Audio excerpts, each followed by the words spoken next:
بسم الله الرحمن الرحيم.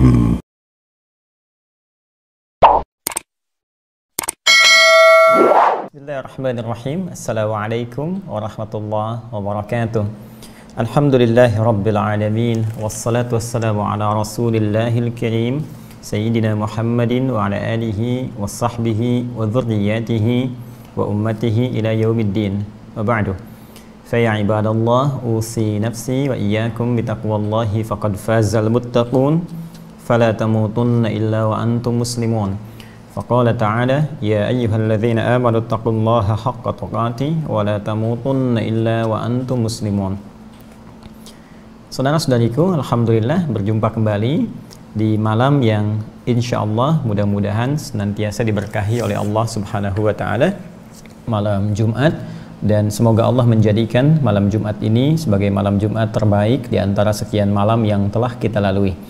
Pun demikian, seperti biasa kita awali jumpa kita di malam hari ini dalam kajian Aqsa Al-Quran Sunnah Solution dengan bermohon kepada Allah Subhanahu wa taala semoga Allah senantiasa berkenan menguatkan hidayah dalam jiwa kita untuk beriman sampai kita wafat menghadap Allah Subhanahu wa taala. Dan semoga Allah berkenan mengikhlaskan seluruh amal ibadah yang telah kita tunaikan sampai dengan detik ini dan juga menerimanya. Dan tentunya seperti biasa kita berdoa kepada Allah Subhanahu wa taala untuk saudara-saudari kita yang sampai dengan detik ini belum beriman, belum bersyahadat. Semoga Allah kuatkan pada jiwanya untuk mampu memberikan bimbingan kepada lisannya agar bersyahadat sebelum ia wafat kembali menghadap Allah Subhanahu wa taala. Baiklah, kita akan lanjutkan kajian kita di malam Jumat dalam kajian rutin Aqsa Al-Quran Sunnah Solution.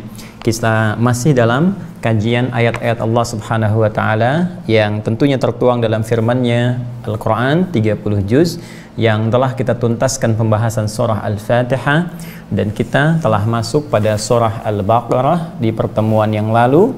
Kita telah masuki di ayat yang keempat, surah kedua, surah Al-Baqarah, ayat yang keempat. Sebelum kita tajamkan bahasan kita mengenai ayat yang keempat di surah Al-Baqarah ini, saya ingin mengingatkan kembali bahwa pembuka surah Al-Baqarah menegaskan tentang dua hal penting yang mesti kita tanamkan dalam jiwa kita yang paling dalam. Pertama, jangan pernah meragukan kandungan Al-Quran. Jadi sebelum Allah menyampaikan detil firman-Nya, penjelasan dari atau rincian dari Al-Fatihah itu, Allah kembali menegaskan kepada kita, jangan pernah ragu dalam mengkaji, membahas, mendalami seluruh firman Allah ini. Sedikit saja Anda ragu, maka keberkahan, seluruh manfaat yang ada dalam Al-Quran yang dikaji itu, yang dibaca, yang dipahami itu tidak mudah kemudian untuk bisa dimaknai atau bahkan diamalkan dalam kehidupan.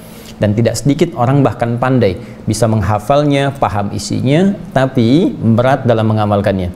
Karena itu kaidah pertama, dzalikal kitabu la raiba fi, tanamkan dalam jiwa kita seluruh isi Al-Quran itu jangan pernah diragukan. Jangan diragukan otentisitasnya, validitasnya, jangan diragukan kebenaran informasinya, jangan diragukan mu'jizatnya, karena ia bersumber dari zat yang jauh dalam jangkauan kita, jauh dari imajinasi kita, tidak seperti yang kita bayangkan, dan tidak seperti dugaan atau bahkan tuduhan orang-orang yang tidak meyakini kenabian Rasulullah SAW sehingga menyoal Al-Quran. Dan mereka pun saat ditantang oleh Allah untuk mendatangkan semisal Al-Quran namun tak bisa menghadirkannya.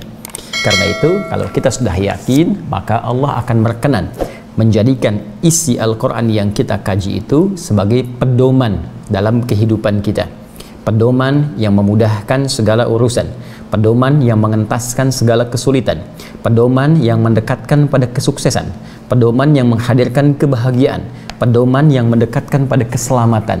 Seluruh makna ini tertuang dalam satu diksi saja, disebut dengan hudan. Dan hudan ini hanya diberikan oleh Allah Subhanahu wa taala spesial, khususnya bagi kalangan orang-orang muttaqin. Ya, dzalikal kitabu la raiba fi hudal lil muttaqin. Namun dengan kasih Allah yang sangat luar biasa, sangat dalam, sangat luas, rahmannya berlaku bagi seluruh makhluknya sebelum mereka kembali kepada Allah, sehingga yang berlaku hanya rahimnya saja pada saat itu. Baik, dengan rahmannya Allah membuka semua kalangan di antara hambanya, khususnya manusia, untuk masuk dalam golongan takwa ini. Jadi saking sayangnya Allah, tidak satupun manusia lolos dari peluang ini. Tidak satupun manusia yang tidak mendapatkan peluang ini. Semua, setiap insan yang pernah hidup di bumi berpeluang mendapatkan anugerah menjadi golongan takwa ini jika mereka mau mendapatinya. Lalu bagaimana caranya? Dijawab oleh Allah Subhanahu wa taala di ayat ketiga, diteruskan di ayat keempatnya. Alladzina yu'minuna bil ghaib. Maka syarat pertama kalau ingin masuk dalam golongan orang takwa yang memiliki kualifikasi tadi dan mendapatkan apresiasi yang telah disampaikan tadi. Orang takwa, orang yang mudah mendapatkan solusi dalam setiap persoalan. Rizkinya datang dari sisi yang bahkan tidak dia duga. Urusannya dimudahkan oleh Allah Subhanahu wa taala. Terangkum ini di Quran surah ke-65 di akhir ayat kedua, di awal ayat ketiga. Dan juga didekatkan pada kebahagiaan. Terangkum ini di Quran surah kedua Al-Baqarah di akhir ayat 189. Diberikan tambahan pengetahuan. Terangkum ini di Quran surah kedua di akhir ayat 282. Dan juga uraian-uraian dan limpahan anugerah lainnya. Maka syarat pertama, mesti mau beriman dulu pada Allah, walaupun saat di dunia ini belum tampak dalam pandangan kita. Nanti kalau bekalnya cukup, solehnya banyak, salahnya bisa kita tutupi, bisa kita tanggalkan, salah kita tinggalkan, soleh kita dekatkan. Ketika yang soleh sudah banyak, dibawa bekal pulang menghadap Allah, sehingga mampu kita menghadirkan kegembiraan di wajah, maka demikian dilukiskan dalam Quran surah ke-75 itu, Al-Qiyamah, di ayat 22 sampai 23. Wujuhu yawma idzin nadhirah. Pada saat itu ada orang-orang yang wajahnya berbinar gembira, ya, dengan amal soleh yang telah ia siapkan sejak ia di dunia sebelum pulang menghadap Allah Subhanahu wa taala. Apakah kegembiraannya itu? Apa yang menjadikan ia begitu berbinar di wajahnya? Ila rabbiha nadhirah, karena pada saat itu puncak kerinduannya, yang tak mampu menatap Tuhannya saat di dunia, yang tak mampu melihatnya saat berada di alam dunia ini, ketika kembali diberikan kesempatan oleh Allah untuk menatap Allah Subhanahu wa taala, tentunya dengan rahmat Allah Subhanahu wa taala. Syarat pertama, beriman. Kemudian ia membuktikan imannya, sehingga dengan pembuktian ini Allah berikan ketenangan pada jiwanya, ya, dan keselamatan saat ia kembali kepada Allah Subhanahu wa taala di akhirat nanti dari segala ancaman-ancaman keburukan. Ancaman saat hisab, ancaman saat kiamat terjadi sebelumnya, ancaman saat kemudian akan melewati sirat, ya, dan puncaknya ancaman dari neraka.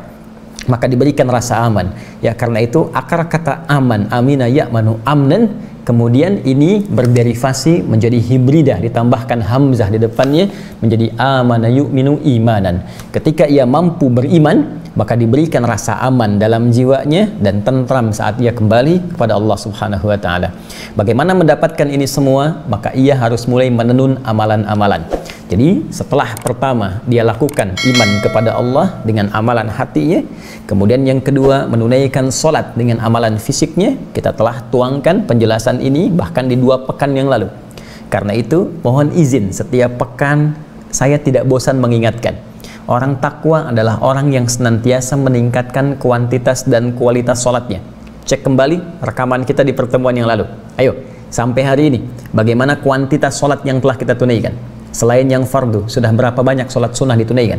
Rawatibnya, ayo, sudah berapa komplit kita kerjakan? 2 rakaat sebelum subuh, 4 rakaat sebelum zuhur itu. Ya, kalau tak mampu 4, 2 rakaat, 2 rakaat setelah zuhur. Ya, ada 4 rakaat mutlak sebelum asar itu. Kemudian lanjutkan yang rawatib, 2 rakaat setelah maghrib, 2 rakaat setelah isya. Nanti saat masuk isya setelahnya ada 2 rakaat yang rawatib, yang mutlaknya, malam tahajudnya. Itu baru kuantitas. Kemudian kualitasnya, mau sampai kapan sholat tidak mengerti yang dibacakan? Mau sampai kapan sholat tidak paham ruku yang dibacakan, sujud yang diungkapkan? Ya, maka kita belajar setiap pekan, pasang target saja. Ya, pasang target setiap pekan. Pekan ini saya ingin istiftah paham. Pekan depan Al-Fatihah mengerti. Pekan depannya lagi ruku mengerti. I'tidal paham sampai sujud sampai dengan salam. Jika sudah mencapai puncak dari semua itu, maka silahkan Anda nilai perbedaannya.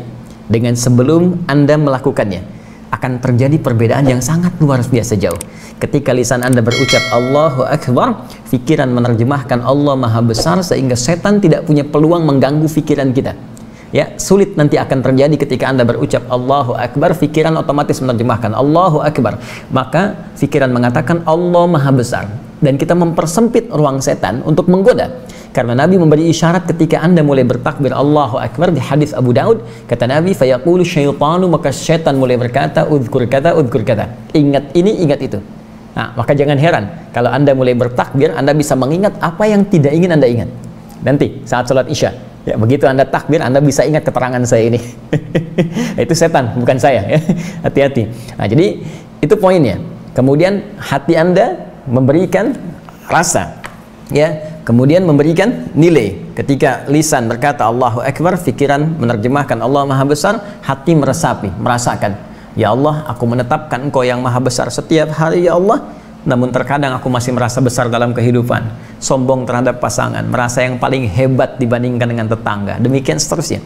Sehingga dengan itu ada kepasrahan pada jiwa, ada rasa taubat. Saat itulah Anda mengatakan Allahumma ba'id baini wa baina khatayaya, ya Allah, aku merasa banyak salahnya, aku mohon pada saat ini jauhkan aku dengan kesalahan yang aku perbuat seperti Engkau jauhkan antara timur dengan barat. Atau Anda baca wajah tuh dan seterusnya. Jelas. Salat cek.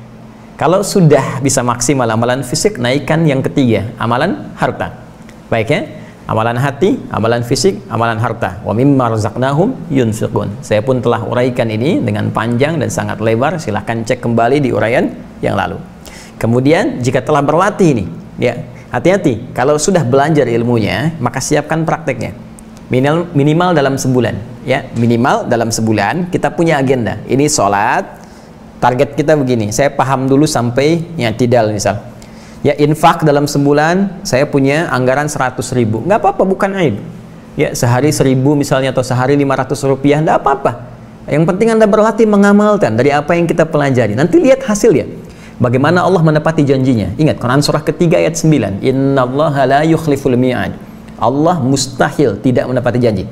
Ya, Allah pasti akan menepati setiap janjinya. Nah, kemudian kuatkan semua itu. Jika Anda ingin mendalami bagaimana cara sholat yang baik, belajar dari orang-orang dulu dalam menguatkan sholatnya, termasuk dalam infaknya, dan mendalami detail semua itu, di pertemuan yang lalu kita upgrade, ya, instrumen takwa kita pada yang keempat, yaitu mengkaji, mendalami, mempedomani seluruh petunjuk yang Allah turunkan pada Rasulullah sallallahu alaihi wasallam. Maka Allah berfirman, walladzina yu'minuna bima unzila ilaik, dan orang-orang takwa itu juga mampu meningkatkan kekuatan takwanya dengan meyakini dan mengamalkan. Ya, seperti saya terangkan di pertemuan yang lalu, masih ingat? Kalau ada kata iman berdiri sendiri, maka otomatis juga mengandung amal soleh di dalamnya. Karena rumus iman itu bersanding dengan amal. Al-imanu qaulun wa amalun, kata-kata dan perbuatan. Ya, ingat ya, qaulun wa fi'lun, qaulun wa amalun, kata-kata dan perbuatan. Keyakinan yang dibuktikan lewat perbuatan, itu iman. Nah, walaupun nanti kata imannya berdiri sendiri, tetap amal solehnya itu bersanding. Walaupun tidak disebutkan, ini menunjukkan kebiasaan. Kalau sudah biasa, nggak perlu disebutkan perbuatannya, maka apapun bisa dikerjakan sepanjang itu soleh. Jelas ya? Nah, misal latihan, misalnya kita ucapkan firman Allah Subhanahu wa taala di Al-Baqarah ayat 183. Imannya disebutkan ya ayyuhalladzina amanu, amal solehnya disebutkan kutiba alaikumus syiyam, diwajibkan untuk menunaikan puasa. Iman disandingkan dengan puasa. Anda berlatih dulu yang fardu, karena di sini Ramadan konteksnya. Ya, itu yang dimaksudkan Quran surah kedua di ayat 185-nya, syahrul Ramadan alladzi unzila fihil Quran. Jadi latihan pada yang wajib, latihan. Tapi kalau latihannya sudah bagus, imannya sudah kuat, ya, maka apa yang terjadi? Allahu Akbar, Senin Anda bisa puasa sunnah, Kamis Anda bisa puasa sunnah, puasa Ayyamul Bid, puasa Daud, dan seterusnya. Ya, karena itu kadang-kadang kata iman bisa menyendiri tanpa amal soleh karena sudah biasa mengerjakannya atau bisa memperbanyak amalannya. Pun demikian kalau amal solehnya disebutkan, imannya tidak disebutkan, karena otomatis dengan latihan itu maka kita terbiasa mengerjakan amalannya. Jelas sampai di sini? Nah, sekarang walladzina yu'minuna bima unzila ilaik, dan orang-orang yang mau mengupgrade takwanya itu, maka dia akan meyakini tanpa ragu sedikit pun terhadap seluruh yang diturunkan kepadamu Muhammad sallallahu alaihi wasallam. Apa yang diturunkan kepada Rasulullah sallallahu alaihi wasallam di pertemuan lalu telah kita sampaikan, mengambil keterangan di Quran surah kedua Al-Baqarah di ayat 151. Ya. Allah memberikan anugerah kepada Rasulullah sallallahu alaihi wasallam melebihi nabi-nabi sebelumnya. Apa yang diturunkan kepada beliau? Kama arsalna fikum rasulan minkum yatlu alaikum ayatina, Al-Quran, ya, yang menjadi ayat-ayat Allah. Kemudian wa yuzakkikum wa yuallimukumul kitab. Di sini nanti ada as-sunnah, yaitu penjelasan detail dari wahyu Allah Subhanahu wa taala dalam Al-Quran, ya. As-sunnah atau al-hadith, ya. Al-hadith berupa nanti keterangannya lawan dari Al-Quran. Al-hadith, Al-Quran qadim, Al-hadith jadid, bersumber dari Nabi sallallahu alaihi wasallam dan diilhamkan oleh Allah Subhanahu wa taala. Jika menjadi tuntunan kehidupan disebut dengan sunnah. Kemudian ada hikmah, ya, wal hikmah. Hikmah saya pernah sampaikan bisa terbagi kepada dua bagian. Bisa berupa akhlak, ya, akhlak yang nanti masuk ke sini bahasan tazkiyatun nafas dari kalimat Al-Quran wa yuzakkihim, ya, tazkiyatun nafas. Jadi menyucikan jiwa. Kalau jiwanya sudah bersih, nafsunya sudah bisa ditekan, fujurnya ditekan oleh takwanya, jujur, mampu menekan dusta, ya, rendah hati, tawadhu, mampu menekan kesombongan, demikian seterusnya. Kalau mampu ditekan, nafsunya sudah bersih, maka yang keluar jiwa kebaikannya. Itu yang dimaksud Quran surah ke-91 ayat 7 sampai 10. Wa nafsin wa ma sawaha fa'alhamaha fujuraha wa taqwaha qad aflaha man zakkaha. Ya, kalimatnya zakka. Jelas sampai sini? Baik. Kemudian juga hikmah berupa pengetahuan, ya, bisa berupa ilmu, pengetahuan yang belum kita ketahui. Firman Allah, wa yu'allimukum ma lam takunu ta'lamun, dan Allah mengajarkan kepadamu, ya, supaya engkau bisa menyampaikan pada umatmu apa yang belum mereka ketahui. Jelas? Baik. Karena itulah kemudian ketika seseorang diberikan hikmah oleh Allah Subhanahu wa taala disebut sebagai pemberian yang sangat besar. Wa may yu'tal hikmata faqad utiya khairan katsira. Ini yang disampaikan pada Rasulullah sallallahu alaihi wasallam secara umum. Ya, secara umumnya.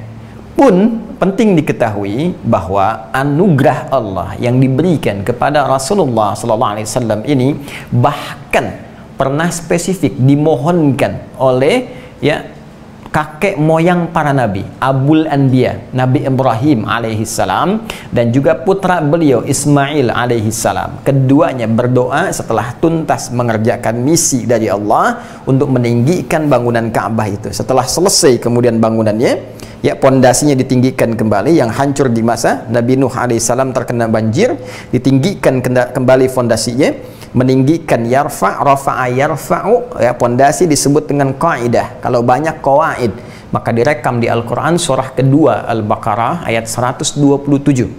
Wa idh yarfa'u Ibrahimul qawaid minal bait wa Ismail Rabbana taqabbal minna innaka antas samiul alim. Keduanya memohon supaya diterima amalannya itu. Namun setelah itu di ayat 129 khususnya, kemudian keduanya berdoa, Rabbana wab'ats fihim rasulam minhum yatlu alaihim ayatina, ya, wa yuzakkihim wa yuallimuhumul kitaba wal hikmah. Ya, perhatikan, wa yuzakkihim innaka antal azizul hakim. Rabbana wab'ats fihim rasulam minhum yatlu alaihim ayatika wa yu'allimuhumul kitaba wal hikmah wa yuzakkihim innaka antal azizul hakim. Itu doanya Nabi Ibrahim dan Nabi Ismail alaihi wassalam, ya, kepada Allah. Ini kurang lebih 29 sampai 30 generasi sebelum kelahiran Rasulullah sallallahu alaihi wasallam. Setiap generasi bisa sampai ribuan tahun. Ya, kalau kita urutkan Nabi Muhammad SAW bin Abdullah bin Abdul Muttalib bin Hashim bin Abdul Manaf, ya, bin Murrah bin Qusay. Kita ulang ya supaya Anda sama-sama berhitung, fokus. Muhammad SAW bin Abdullah bin Abdul Muttalib bin Hashim bin Abdul Manaf, ya, bin Murrah bin Qusay bin Kilab bin Ka'ab bin Ghalib bin Fihir bin Malik bin Nadar bin Kinana bin Khuzaimah bin Mudrikah bin Ilyas bin Nizar bin Mudar bin Ma'ad bin Adnan bin Addi bin Adri bin Muqawwam bin Nahur bin Tarikh bin Ya'rub bin Yasjub bin Nabit bin Ismail alaihissalam bin Ibrahim alaihissalam. 29 sampai 30. Nah, ini kalau dikalikan ribuan tahun berapa dapatnya? Nah, saya ingin tunjukkan begini, bahwa saking pentingnya misi Rasulullah SAW ini, dan saking pentingnya, istimewanya apa yang akan diturunkan Allah kepada Rasulullah, itu sampai dimintakan oleh dua nabi utama sebelum kelahiran Nabi Muhammad SAW. Ya, sebelum kelahiran Nabi Muhammad SAW itu sudah dimintakan. Ini Al-Quran, As-Sunnah, hikmah dengan isi akhlak dan ada pengetahuan. Baik, dari sini kemarin telah kita uraikan bagaimana kita berinteraksi dengan Al-Quran. Ada bacaan, qiraah, ada tilawah, pendalaman, ada juga kemudian tahfidz, hafalan. Nah, hari ini kita coba akan dalamkan ya dengan memberikan beberapa contoh referensi untuk bagaimana mengkaji Al-Quran ini supaya benar diamalkan dalam kehidupan. Baik, untuk bacaan teman-teman telah umum ya. Ini barangkali karena pembuka bacaan itu sifatnya menggunakan referensi tajwid, Anda bisa belajar. Sekarang banyak di YouTube bahkan ya yang tayangan langsung mengajarkan tentang tajwid, ada tahsin dan sebagainya. Tapi ingat, itu pengantar. Itu pembuka supaya kita bisa baca dengan benar. Karena bahkan dalam tulisan manapun dengan bahasa apapun, bahasa Inggris ya, misal, atau katakana, hiragana, kanji misalnya ya Jepang, ataupun kanjinya Cina misalnya, atau bahasa yang lain secara umum, mustahil Anda mengetahui informasinya kalau tidak bisa membacanya kan? Jadi yang dilakukan pertama kali itu sudah pasti belajar membaca dulu, belajar grammar dulu, belajar qaid dulu, setelah paham baru kemudian mengkaji isinya. Jadi ilmu tajwid, tahsin itu membantu kita untuk bisa membaca dengan baik dan benar. Dengan bacaan yang benar itu diarahkan untuk memahami isi. Jadi jangan cukupkan di situ.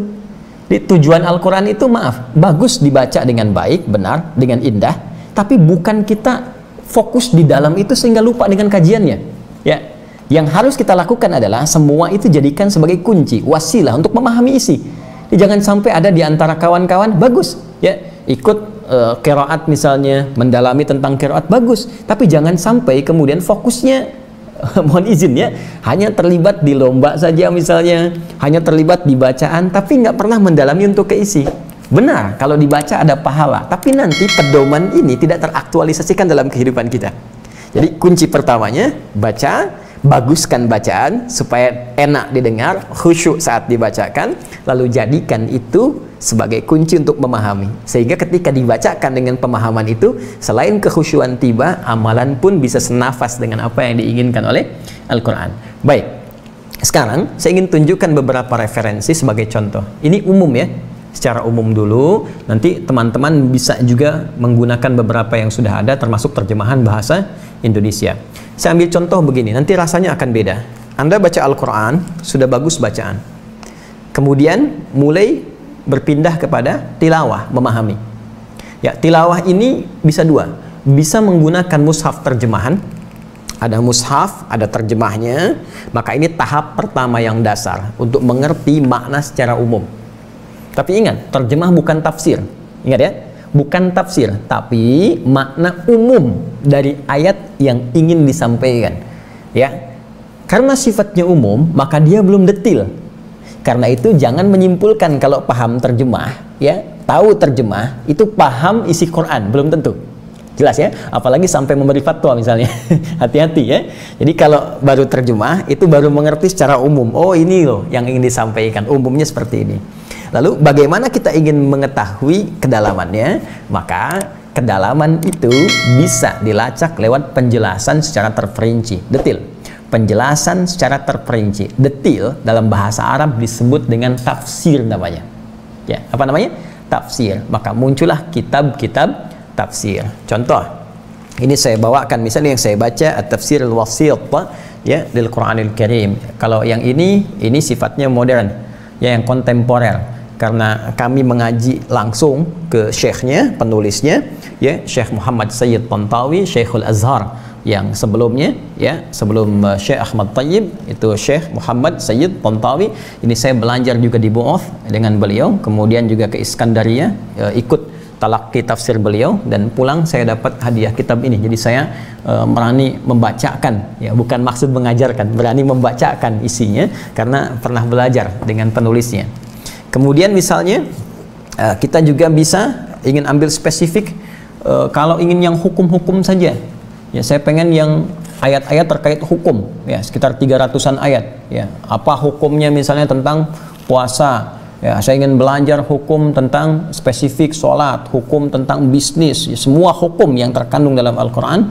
Ya, Anda misalnya, saya beri contoh ini kitab, ada Rawa'i'ul Bayan fi Tafsiri Ayatil Ahkam, karya Syekh Muhammad Ali As-Sabuni. Ya, ini Rawa'i'ul Bayan fi Tafsiri Ayatil Ahkam. Ini termasuk baik lah ya.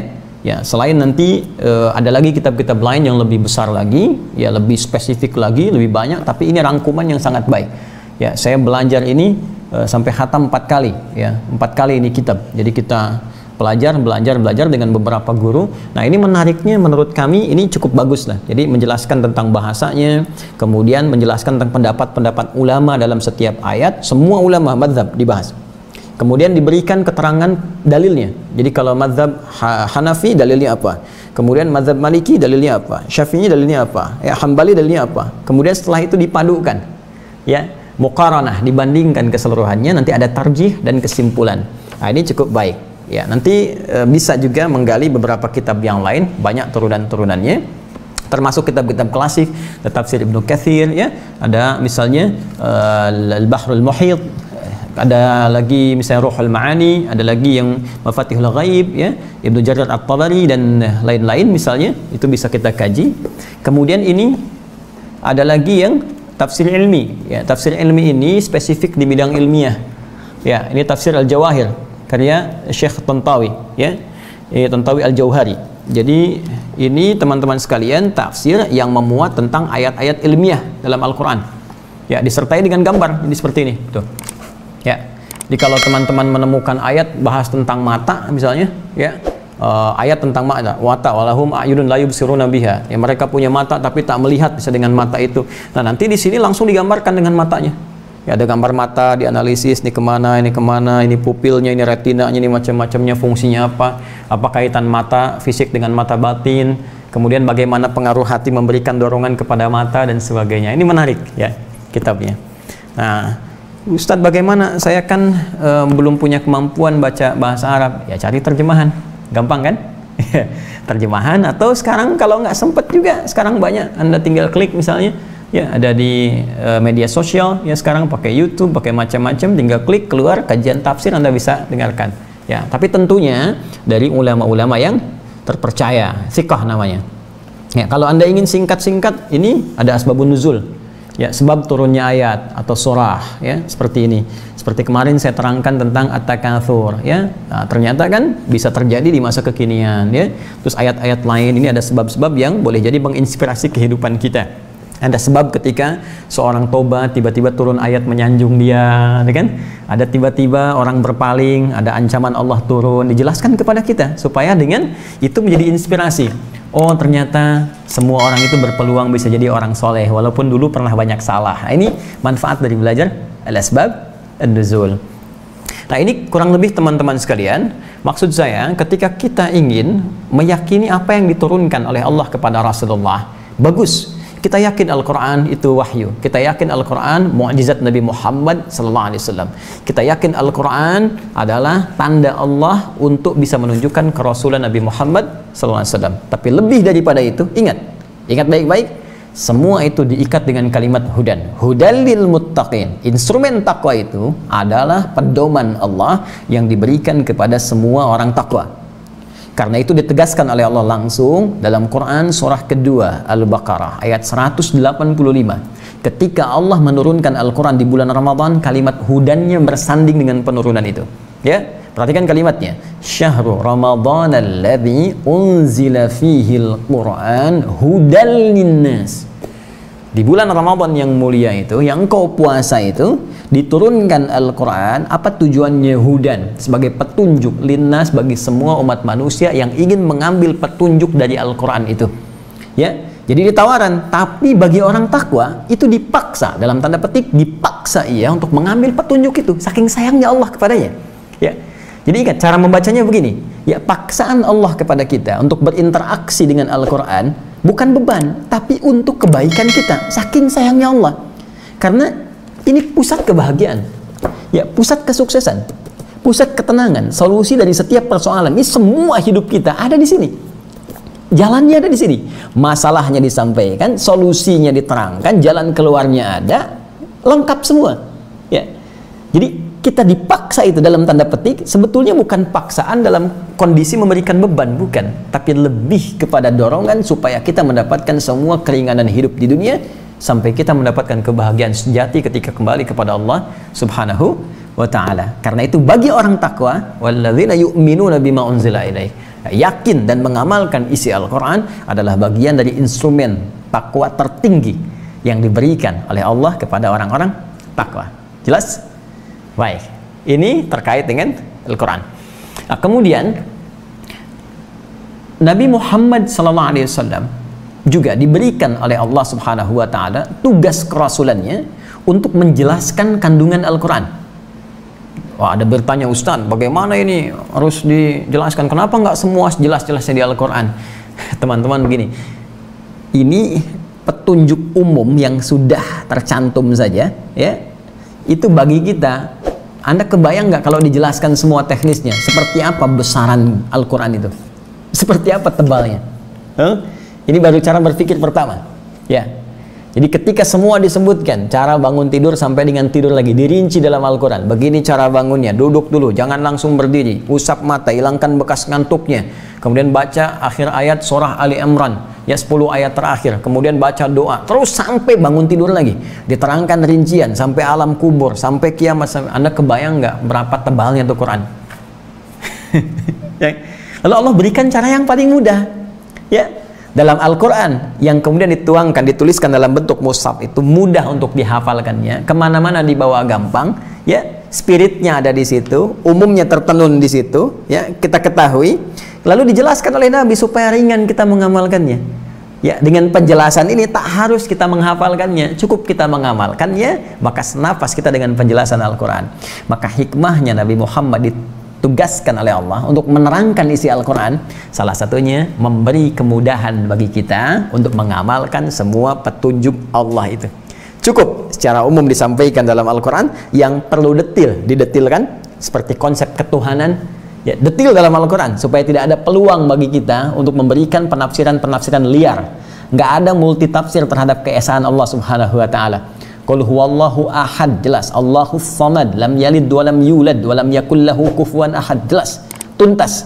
Ya, khususnya ayat-ayat Makkiyah itu. Ya, surah-surah Makkiyah tuntas dijelaskan. 20 surah Madaniyah, 12 ikhtilaf, sisanya kemudian ya 82-nya itu Makkiyah. Atau kalau kita ingin sambungkan dengan yang 12 tadi, 90 kemudian 4-nya misalnya Makkiyah, maka jelas termnya menunjukkan salah satunya gambaran tentang tauhid. Spesifik.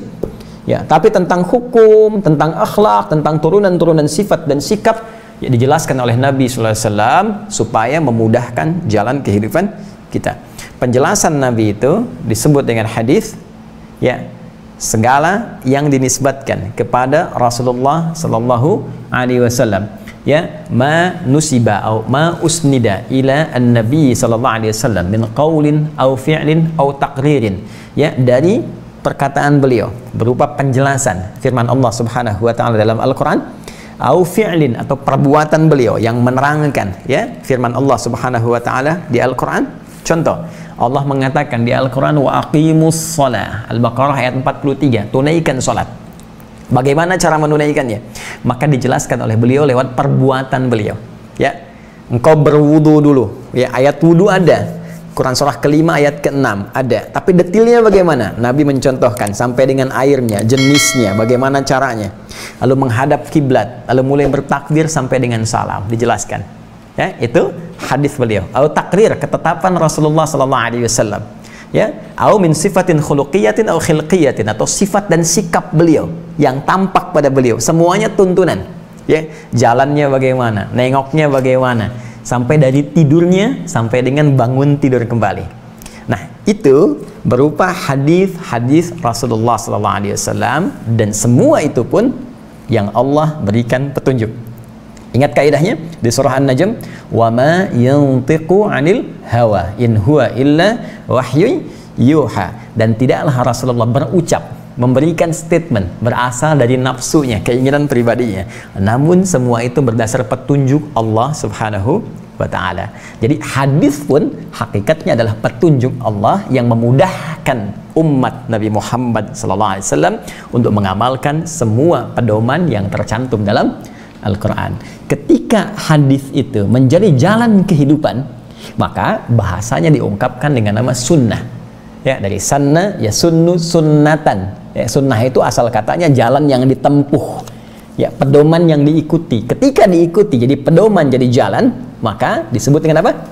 Sunnah. Maka ada kalimat Nabi, an-nikahu sunnati, faman raghiba an sunnati falaysa minni. Nikah itu termasuk cara hidupku. Ya, jalan kehidupanku, pedomanku. Maka kalau ada orang anti nikah, ya, bukan belum mampu nikah tapi menolak syariat nikah, maka falaysa minni, dia bukan golonganku. Ya. Jadi ini bukan artinya belum mampu nikah, bukan. Ya, jadi para jomblo nggak usah khawatir. Ini maksudnya yang menolak, ya, menolak syariat nikah. Nah, itu bukan golongan Nabi, kata Nabi. Ya, kenapa? Karena nikah bagian dari jalan hidup Nabi, dari pedoman kehidupan. Ya, saya ingin katakan begini. Jadi kalau Anda menemukan istilah Al-Quran Sunnah, Al-Quran Sunnah, jadi maksudnya ini pedoman hidup yang rinciannya diterangkan lewat hadis, kemudian menjadi jalan kehidupan yang diikuti, maka dirangkum dengan Al-Quran dan Sunnah. Jelas? Nah, tapi sekarang bagaimana memahami sunnah? Kita kan nggak pernah berjumpa dengan Rasulullah, tidak semasa, jangankan semasa, mimpi pun belum tentu bertemu dengan Rasulullah. Sekarang bagaimana bisa belajar sunnah? Saya mengamalkan Al-Quran dan sunnah, apa Anda langsung ketemu Nabi? Belum tentu kan?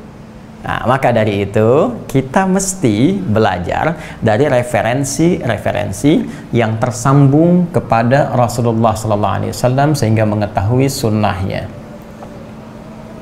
Bagaimana caranya dan seperti apa mempraktekannya, itu nanti kita akan bahas setelah menunaikan salat Isya berjamaah. Sekarang sudah masuk waktu Isya, kita jeda sejenak. Ba'da Isya nanti kita teruskan, ya, pada bagian yang kedua, yaitu meyakini dan mengamalkan petunjuk Allah lewat Nabi berupa sunnah.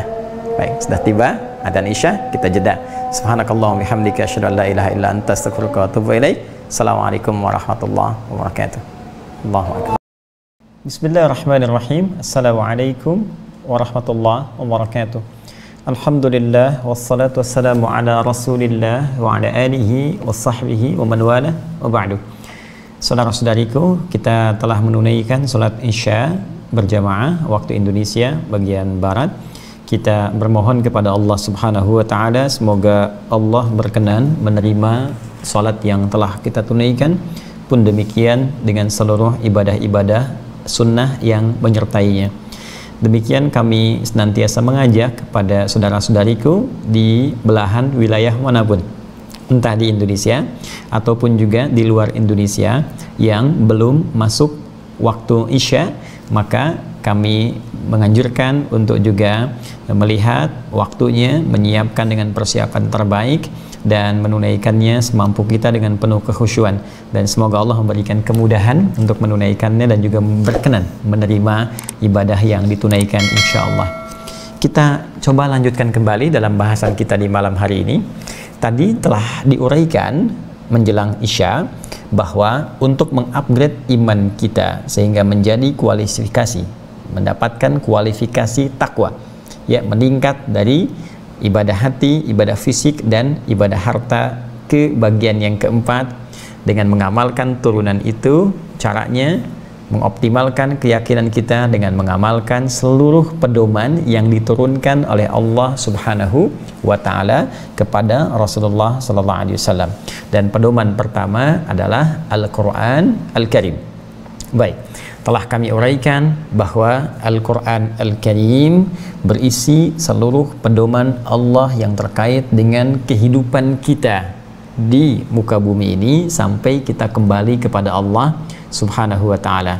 Maka belajar berinteraksi dengan benar dimulai dengan cara membacanya dengan baik hingga memahaminya dengan awal mula langkah terjemah. Jadi Anda bisa memulai secara umum dengan terjemah. Ini kami contohkan yang Mushaf At-Taisir itu yang 30 juz.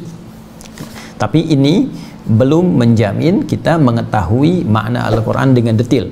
Karena itu sebelum Isya tadi saya tegaskan penting kemudian didalami itu semua dengan merujuk pada penjelasan detail. Penjelasan detail dalam bahasa Arab singkatnya disebut dengan tafsir. Maka kita temukan kitab-kitab tafsir. Silahkan Anda bisa cari kitab tafsir manapun dalam bahasa yang mudah dipahami. Dengan catatan, mohon dicari ulama yang otoritatif, ya, ulama yang fiqh, ulama sunni yang benar, yang bisa menerangkan kepada kita tentang ayat-ayat Quran secara detail berdasarkan sanad yang tersambung kepada Rasulullah Sallallahu Alaihi Wasallam. Saya tadi terangkan beberapa, ini yang banyak juga di kita, dan ini sudah validitasnya dijamin ya oleh para ulama-ulama kita secara umum. Ya, ada tafsir Jalalain misalnya kan, ini yang biasa digunakan di kita karena simple, praktis ya. Kemudian ada tafsir juga agak lebih mendetail penjelasannya, lebih luas, panjang. Ini tafsir Al-Quran Al-Azim, ya, sering disingkat dengan Ibnu Katsir karena ditulis oleh penulisnya Abul Fida, ya, Al-Imam Ibnu Katsir, ya. Kemudian juga teman-teman sekalian, tadi saya coba contohkan juga beberapa tafsir yang lain terkait dengan ayat hukum. Tadi jeda Isya tadi saya lihat ada beberapa masukan untuk bisa diperlihatkan kembali. Ini hanya contoh saja ya, jadi Anda nanti bisa cari yang paling mudah. Jadi kalau ingin Al-Quran bil Quran atau riwayat, nanti Ibnu Katsir, yang singkat nanti tafsir Al-Jalalain, ya. Kemudian terkait hukum yang paling singkat ya, ini nanti ada Rawa'iul Bayan fi tafsir ayatil ahkam, atau disingkat tafsir ayat ahkam, ya. Ada juga Al-Qurtubi yang punya kitab itu lebih lengkap lagi, tapi ini yang paling simpel. Nah, ini tafsir Al-Jawahir fi tafsir Al-Quran Al-Karim karya Syekh Muntawi Jauhari. Ini yang ilmi, yang ilmiah. Tadi yang saya katakan kalau ada keterangan-keterangan ilmiah, maka terkadang digambarkan ilustrasinya di sini. Ya, kemudian setelah itu diberikan penjelasan-penjelasan mendetail seperti ini nih, ya. Ini gambar tulang belakang tuh. Jadi saya berbicara tentang manusia, dijelaskan seperti ini gambarannya. Nanti banyak ya Anda dapatkan, dan ini cukup luar biasa ya, cukup banyak jilidnya dan cukup dalam untuk dibahas. Teman-teman yang sekiranya nanti di kampus-kampus tuh ya, yang misalnya Anda yang jurusan fisika, jurusan kimia, kedokteran, biologi, nah ini boleh menggunakan kitab ini ya, turunannya. Kalau tidak paham atau belum, saya lebih senang menggunakan istilah belum mengerti bahasa Arab sambil Anda belajar, nah Anda bisa lihat dalam versi terjemahannya ya. Kemudian juga tadi ada asbabun nuzul untuk bisa mengetahui sebab-sebab turunnya ayat atau bahkan surah, yang itu bisa menjadi inspirasi kehidupan supaya kita bisa berubah lebih baik ya, lebih soleh dibandingkan masa-masa sebelumnya. Untuk merinci seluruh keterangan yang Allah sampaikan dalam Al-Quran supaya menjadi jalan kehidupan yang tadi saya uraikan ya, jalan kehidupan yang mudah diikuti, disebut dalam bahasa Arab dengan sunnah, dari sanna yasunnu sunnatan. Maka perlu ada penjelas, dan penjelasan yang paling mudah diterima adalah penjelasan yang bisa kita saksikan, bisa kita telusuri referensinya, bisa kita dapati, dan langsung bisa kita berinteraksi untuk mengeksekusi itu semua. Maka Allah Subhanahu wa taala menugaskan Rasulullah sallallahu alaihi wasallam untuk memberikan penjelasan rinci tentang seluruh kandungan firman-Nya pada Al-Qur'an. Ketika disampaikan di lisan beliau, maka penjelasan itu disebut dengan hadis. Ya, diterangkan oleh Nabi sallallahu alaihi wasallam seluruh pedoman kehidupan, bahkan dari mulai bangun tidur sampai dengan tidur kembali. Yang paling dahsyat, bahkan seluruh aspek kehidupan beliau itu menjadi miniatur, ya, miniatur contoh yang paling bagus, contoh yang paling efektif, teladan yang paling ideal, yang nilainya akan selalu kita temukan dalam kehidupan kita. Ya, semua perjalanan kehidupan Nabi Sallallahu Alaihi Wasallam. Contoh, beliau dari menjadi seorang anak itu sudah bisa menjadi teladan. Ya, bagaimana sikap seorang anak kepada kedua orang tuanya. Bagaimana anak-anak bermain dengan sesamanya. Menjadi remaja, jadi teladan. Ya, pun demikian saat beliau kemudian menikah. Ya, bahkan sebelum itu pernah berdagang, berbisnis. Jadi teladan dalam bisnisnya, dalam menikahnya, dalam berumah tangga menjadi suami. Oke? Kemudian menjadi ayah, menjadi kakek, menjadi pemimpin level terbesarnya, menjadi panutan umat. Setiap apa yang dialami oleh Rasulullah Sallallahu Alaihi Wasallam dalam setiap langkah hidupnya, maka secara langsung itu menjadi teladan kehidupan kita. Teladan. Karena itulah hadis didefinisikan bukan hanya perkataan, tapi juga qaulun wa fi'lun wa taqrirun, ya. Perkataan, perbuatan, ketetapan, setiap tindakan, sifat dan sikap yang melekat pada kehidupan Nabi. Dan lebih dahsyatnya lagi, semua orang yang berinteraksi dengan Rasulullah SAW, apapun profesi mereka, entah itu seorang pebisnis, pengusaha, ataukah birokrat, atau diplomat, atau pengajar, atau bahkan siapapun dengan level kompleksitas kehidupan yang lebih rumit, itu semuanya mendapatkan perubahan perilaku, jadi lebih baik, jadi lebih bermartabat, jadi lebih makmur, dan dahsyatnya jadi contoh bagi generasi setelahnya. Nah, keteladanan yang baik yang bisa menjadikan setiap orang atau pihak yang berinteraksi dengan beliau ini menjadi teladan lagi di kemudian hari, maka sifatnya disebut uswah namanya. Ya, uswah. Uswatun. Ini, uswah. Keteladanan yang sifatnya bisa meluas. Ya, Nabi SAW mengajar sahabat Abu Bakar, Umar bin Al-Khattab, Uthman bin Affan, Ali bin Abi Thalib radhiyallahu ta'ala anhum jami'an, dan sahabat-sahabat lain. Ya. Dan dahsyatnya sepeninggal Nabi, semua sahabat ini jadi teladan. Kemudian diikuti lagi oleh generasi setelahnya. Ya, muncul setelah sahabat tabi'in. Setelah tabi'in muncul lagi tabi'un. Jadi teladan lagi. Dan semua yang ikut mengakar ke mereka sampai ke Nabi SAW itu jadi teladan dalam kehidupan. Ya. Ya, dari sampai ke kita tarik ke imam 4 tuh yang populer, Imam Abu Hanifah, Imam Malik, ya, Imam Asy-Syafi'i, Imam Ahmad bin Hanbal, semuanya nggak pernah berjumpa dengan Nabi Sallallahu Alaihi Wasallam, tapi jadi teladan sampai sekarang. Yang paling dahsyat, kita yang meniru jalan hidup mereka, yang tersambung ke Nabi, jadi teladan juga. Betapa banyak ustadz-ustadz yang mengikuti keteladanan dari Nabi, bukankah jadi teladan juga di masyarakat? Ya, bukankah pula, bukan hanya ustadz, bisa jadi pejabat, ya, bisa jadi diplomat, bisa jadi birokrat, bisa jadi pedagang, pengusaha, pebisnis, guru-guru, mengambil nilai-nilai yang diajarkan Nabi, otomatis jadi teladan dalam kehidupannya. Nah, keteladanan yang sifatnya bisa melahirkan, ya, keberlangsungan kemudian pada generasi setelahnya atau orang-orang yang terkait dengannya disebut apa namanya? Uswah. Jika itu pun berpeluang menjadi pahala, ya, di kebaikan yang punya nilai pahala disebut hasanah namanya. Ya, disebut apa? Hasanah. Karena itu sholat, misalnya, sholat itu baik, ya, ibadah yang baik, disebut hasanah oleh Al-Quran. Ya, Quran surah ke-11 ayat 114. Ya, aqimis sholata tarafayin nahar wa zulafan minal lail innal hasanati yudhibnas sayyiat. Tunaikan salat itu di dua penghujung siang, ya, dari mulai zuhur sampai dengan ke asar, sampai dengan kemudian datang kegelapan ke subuh. Kalau diurut kemudian zuhur, asar, maghrib, isya, kemudian subuh. Ya, itu standar teman-teman sekalian. Nanti subuh kenapa diurutkan akhir, bukan berarti nggak bisa diawalkan menjadi pembuka hari, bukan. Tujuannya untuk menunjukkan ada spesifik waktu subuh. Keistimewaannya nggak ditemukan di waktu-waktu lain, walaupun semua waktu itu penting, tapi subuh punya spesial keutamaan. Ya, karena itu nanti di Quran surah ke-17 Al-Isra ayat ke-78 diberikan isyarat keutamaan ini. Ya, aqimis salata liduluki syamsi ila ghasaqil laili wa qur'anal fajr.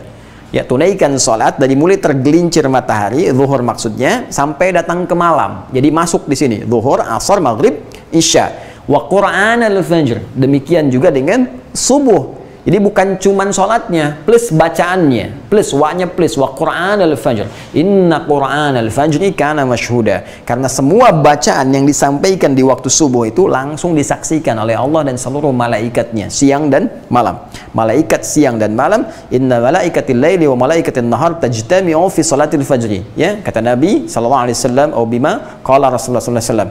Semua malaikat siang dan malam berkumpul di waktu fajar. Karena itu menjadi penting. Ya, bukan sekedar sholatnya, tapi juga semua bacaannya. Karena itu ada orang-orang yang memburu waktu subuh, sebelum subuh sudah memohon kepada Allah, khususnya dengan istighfar. Waktu singkat menjelang subuh disebut dengan sahar namanya. Jamaknya ashar. Ada kebiasaan orang-orang ahli surga, kata Allah, yang nanti akan hidup di taman surga. Saat di surga nanti dengan izin Allah, di antara kebiasaannya rajin istighfar di waktu sahar. Itu ditemukan di Quran surah ke-51 ayat 18. Wabil asharihum yastaghfirun. Di waktu-waktu sahar itu ada orang yang membiasakan istighfar kepada Allah Subhanahu wa taala. Poinnya kembali ke Quran surah 11 ayat 114 bahwa salat itu disebut dengan hasanah. Innal hasanati, semua salat itu adalah hasanat. Ya. Hasanat itu jama' muannas salim dari kata hasanah. Ya. Hasanat itu jamak dari hasanah. Ini tunggalnya, singularnya hasanah, jamaknya hasanat. Jelas? Nah, hasanah ini perbuatan yang saat dikerjakan kita kerjakan di dunia. Karena di alam kubur sudah nggak ada amalan lagi. Yang terlampau soleh, kalau Anda masih pengen ibadah di alam kubur misalnya, ya itu sudah selesai. Ya tinggal kita menerima ya anugerah dari Allah atas apa yang telah kita kerjakan selama di dunia. Nah, ini teman-teman sekalian, fokus baik-baik sini. Ini jamaknya, ini tunggalnya. Nanti dari mana taunya kalau hasanah itu punya peluang pahala, punya nilai akhirat? Nanti ditafsir di Quran surah ke-6 Al-An'am ayat 160. Ya, man jaa bil hasanati falahu asyru amthaliha. Siapa yang mengerjakan satu perbuatan hasanah yang punya nilai akhirat, maka dituliskan poin akhiratnya 10 kali. Anda baru sholat isya tadi sendirian, dituliskan 10 poin.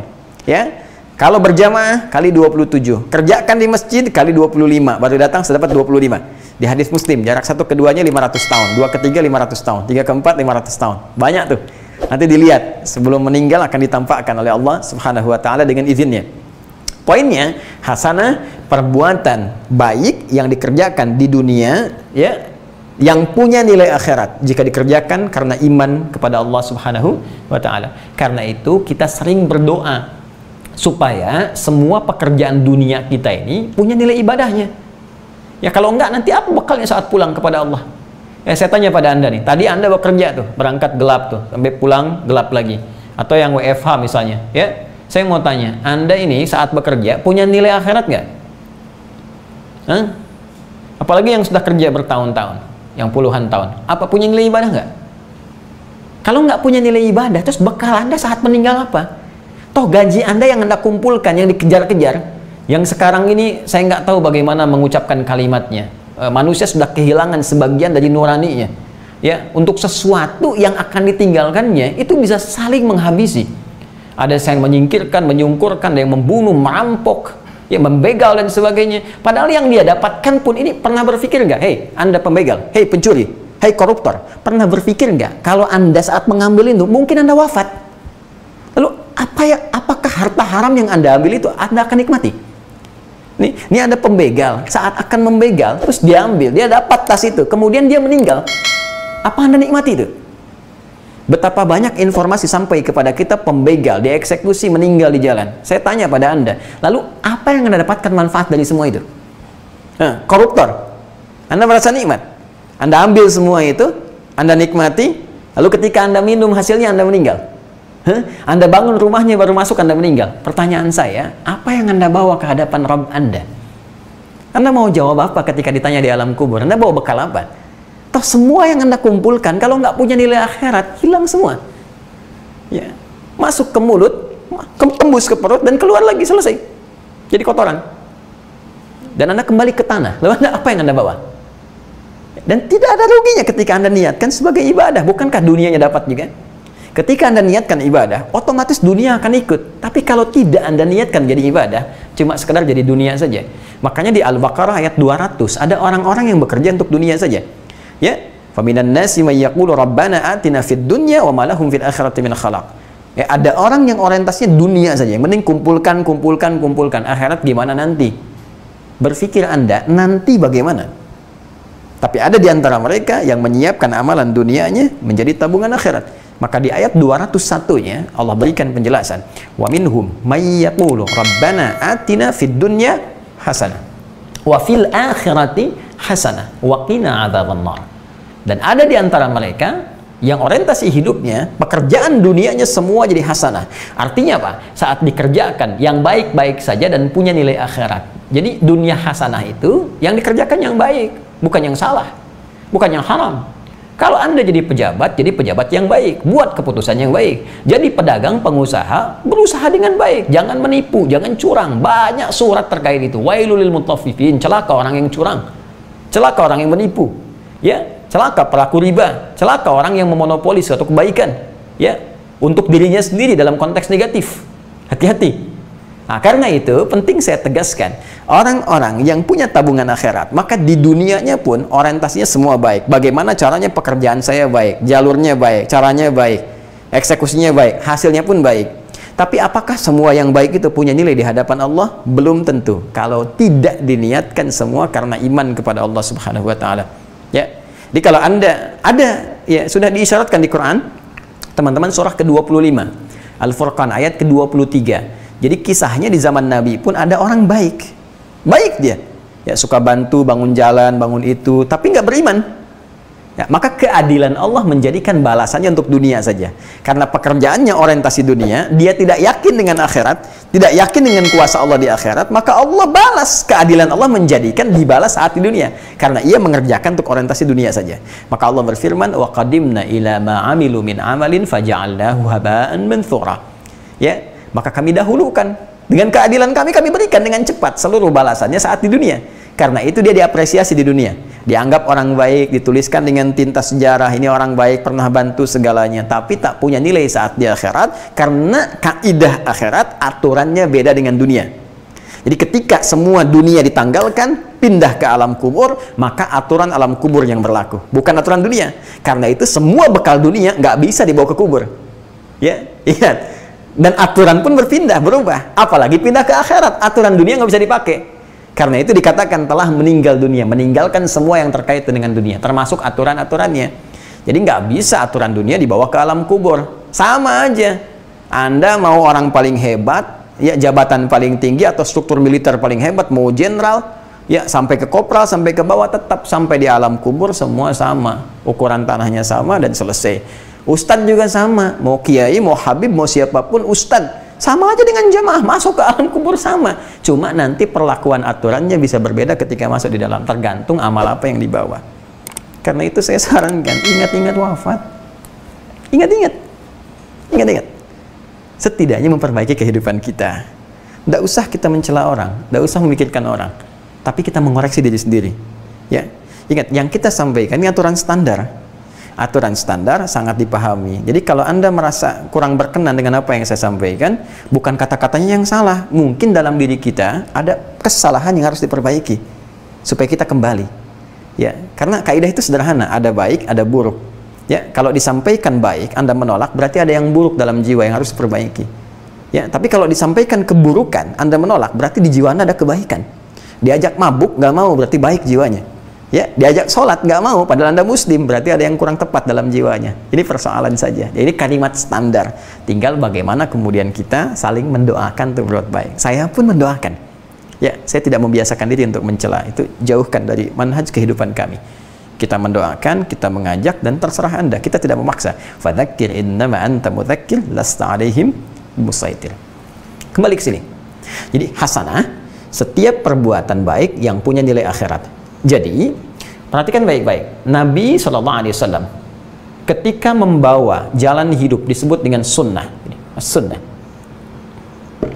Ini kalau sudah menjadi jalan hidup, jadi pedoman ya. Nah, sumber referensinya disebut dengan al-hadis. Ada yang menyamakan antara hadis dengan sunnah, tapi spesifik perbedaannya karena di kaidah bahasa itu spesifik. Ziyadatul mabna tadullu ala ziyadatil makna. Bertambah satu huruf bisa merubah atau memperluas makna, apalagi pengucapannya berbeda, satu hadis satu sunnah. Maka ada yang membedakan secara spesifik kalau ini sumber segala yang terkait dengan Nabi, kalau ini sudah menjadi jalan kehidupan yang diikuti. Baik, fokus. Ketika Allah menjadikan Nabi Sallallahu Alaihi Wasallam sebagai ukuran, standar, patokan yang kita ikuti dengan segala tuntunan hidup yang disebut dengan sunnah itu, karena semua yang ikut Nabi itu jadi baik ya, dan otomatis ketika diniatkan karena Allah ada pahalanya, maka sifat keteladanan Nabi itu semua penjelasan dan semua yang dibawa Nabi disifati oleh Al-Quran dengan kalimat uswah hasanah. Ditemukan di Quran surah ke-33 Al-Ahzab ayat 21. Ya. Laqad kana lakum fi Rasulillahi uswatun hasanah. Tuh. Jelas ya? Laqad kana lakum fi Rasulillahi uswatun hasanah. Lam dengan qad. Lamnya harfu taukid, qadnya tahqiq. Lam itu berfungsi menguatkan, tahqiq menjamin, memastikan. Jadi kalau kita terjemahkan dengan bahasa kita, kata Allah, saya pastikan, saya tegaskan, saya jamin. Ya, kana lakum fi Rasulillahi uswatun hasanah. Sudah saya tetapkan, lekatkan, terdapat pada kepribadian, kepada jalan hidup Rasulullah itu bagi kalian semua yang mau mengikutinya uswatun hasanah. Keteladanan terbaik yang bukan hanya menjamin kalian menjadi pribadi yang baik, tapi juga punya nilai pahala di sisi Allah Subhanahu wa Ta'ala. Wah, kalau diambil bahasa singkatnya mudah sekali. Kalau pengen jadi baik, ikuti Rasulullah. Sederhana, selesai. Tunjukkan pada saya siapa pengikut Rasulullah yang tidak menjadi baik. Tunjukkan. Dengan catatan benar cara mengikutinya. Silahkan. Ada pembegal ikut Nabi, taubat jadi ahli hadis. Dai Jundub bin Junadah dikenal dengan Abu Dzar Al-Ghifari. Umar sekeras-kerasnya masuk Islam, ikut Nabi, jadi tegas, pemimpin yang hebat, andal. Siapa lagi? Khalid bin Walid, ya, bahkan ahli strategi di perang Uhud, musuh Nabi. Setelah masuk Islam luar biasa, bahkan menaklukkan Persia. Ya, salah satu pedangnya Rasulullah SAW, pedang Allah, pedang Rasulnya, luar biasa. Khalid bin Walid. Tunjukkan pada saya. Jadi kalau kita mau benar, apalagi orang Islam, ya, pedoman sudah ada, referensi ada, contoh ada, kurang apa lagi? Tinggal niat kitanya aja, semangat kitanya aja, mau apa enggak? Coba tunjukkan pada saya apa yang kurang. Qurannya ada lengkap, nggak berubah setelah 15 abad. Dari zaman Nabi sampai sekarang nggak pernah berubah. Coba, ada lengkap, orisinil, bisa dilacak, jelas. Ditantang kita untuk membuktikan. Sampai sekarang sempurna. Hadisnya ada, keterangan ada, lengkap, contoh ada, ulama juga ada yang menerangkan, kurang apa lagi? Ini kalau belum jadi baik, yang salah bukan referensinya, pribadinya. Pribadi kita sendiri yang belum berusaha. Ayo coba kuatkan niat kita. Memang untuk take off itu butuh tenaga besar. Seperti pesawat kan, untuk terbang itu butuh take off, tenaganya harus kuat. Itu yang kita harus maksimalkan dulu. Jadi kalau sudah di atas kan kita tenang. Yuk kembali ke sini. Jadi ini poinnya. Ya teman-teman sekalian, ini poinnya, uswatun hasanah. Bahkan kalau di riwayatnya Warsh dan Qalun dari Nafi', Imam Nafi' Al-Madani, ini kalimat uswah bisa dibaca iswah. Iswah, sini, harakatnya kasrah. Ya, saya coba hapus ini dulu. Ya, kita tuliskan supaya jelas. Ini teman-teman. Sabar ya. Sayanya semangat ya. Jadi mudah-mudahan teman-temannya juga semangat ya. Nah, ini jadi ada begini tulisannya, uswatun hasanah. Masya Allah. Nah, uswatun hasanatun. Sana. Bisa dibaca iswah. Ya, ini ada dua qiraat, dua bacaan. Jadi riwayat Hafiz dari Asim yang kita baca, ya, itu pakai dhammah uswah. Laqad kana lakum fi Rasulillahi uswatun hasanah. Uswah. Ya, ada riwayat nanti Warsh atau Qalun dari Imam Nafi' Al-Madani dibaca iswah. Laqad kana lakum fi Rasulillahi iswatun hasanah. Iswatun hasanah. Ya. Nah, kalau kita gali dengan pendekatan ilmu tafsir yang mengakar pada pendalaman bahasa Al-Quran dari bahasa Arab yang bukan hanya standar, kita gunakan gramatikal, kajian gramatikalnya, ya, ilmu lughahnya. Teman-teman lihat dahsyatnya, perhatikan dahsyatnya. Jadi kalau kita mendalami di bidang bahasa itu nanti ada pendalaman sampai ke harokat, itu ada makna. Ya, ini fathah itu apa? Kenapa disebut fathah? Kenapa dhammah? Kenapa sukun? Kenapa kasrah? Apa kaitan dengan pengucapan? Nanti apa korelasi antara pengucapan dengan makna? Ada di kedalamannya. Ya, kita beri contoh sedikit. Tidak bermaksud mengajarkan ya, hanya menyampaikan kembali apa yang guru kami pernah ajarkan. Jadi kalau ini dinilai benar, ada pahalanya. Semoga Allah limpahkan pahala kepada guru-guru yang telah mengajarkan. Ya. Dhammah ini, teman-teman, dhammah. Saya tuliskan begini. Harokatnya di atas ya, dan ada bulatan sedikit sebelum panjang begini. Dhammatun begini. Ya. Dibaca jelas? Nah, kalau fathah begini. Ya. Dibaca a. Ini di bawah kasrah. Ya, kasrah. Kasratun kasrah. Dibaca i. Ya. Tahan. Dhammah ini harakat. Jelas? Kemudian di dalam i'rab itu perubahan harakat. Ya, perubahannya. Ini ditempatkan di atas. Ya, di atas itu tinggi, disebutnya rafa.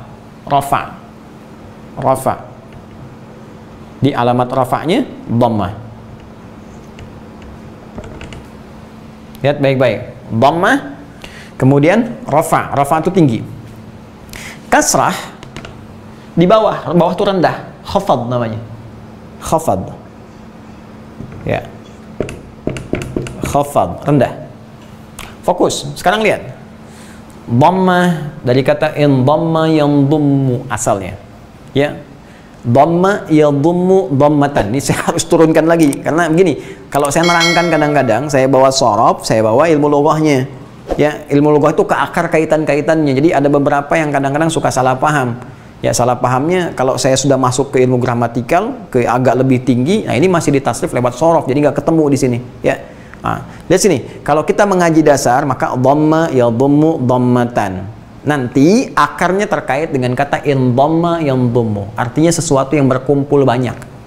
Makanya diucapkannya mulut kita ngumpul. Ya, mohon maaf dalam bahasa Sansakertanya monyong. Gitu. Agak bercanda ya. Jadi mengumpul di sini. Jadi kalau kita kor banyakan kan? Nah, itu indhamma. Ya, dhamma yadhummu, kumpul banyak, terkumpul banyak. Jadi sesuatu yang menunjukkan banyak itu dilukiskan dengan harokat dhamma. Ya, karena itu kalau jama maka dhammahnya itu ditandai dengan waw. Ya, kan alif waw, ya alif untuk fathah, waw untuk dhammah, ya untuk kasrah. Karena itu jama mudzakkar salim misalnya pakai waw. Ya. Ya, misal kita ambil al-mu'minun, qad aflahal mu'minun pakai kan? Ya. Itu alamat rafa'nya waw, ya bithubutin nun, fa'ilnya waw. Jama. Dhahaba pergi, dhahabu banyakan yang pergi. Jadi saya ingin katakan kalau ada harakat dhammah itu asalnya ya menunjuk kepada makna banyak. Ya. Mohon maaf ini agak dalam sedikit ya. Kemudian sifatnya tinggi. Tapi kalau ada harakat kasrah rendah di bawah, kasrah. Lebih kecil kan harakatnya? Lebih halus kan? Ya halus. Ya. Anda kalau keluar malam tuh jam 3 ya, di depan pohon ada suara jangan takut, liatin aja kasroh ya. Dia bilang bilang dhammah ya, habis itu lari. Ya, lihat kasroh kenapa dia kecil karena harokatnya dipecah, yang tadinya besar banyak atau terbuka fathah itu terbuka dibuka ya, jadi pecah seakan jadi kecil gitu. Ya, pecah itu dalam bahasa Arab kasara, yaksuru, kasrah atau inkasara, menjadi pecah.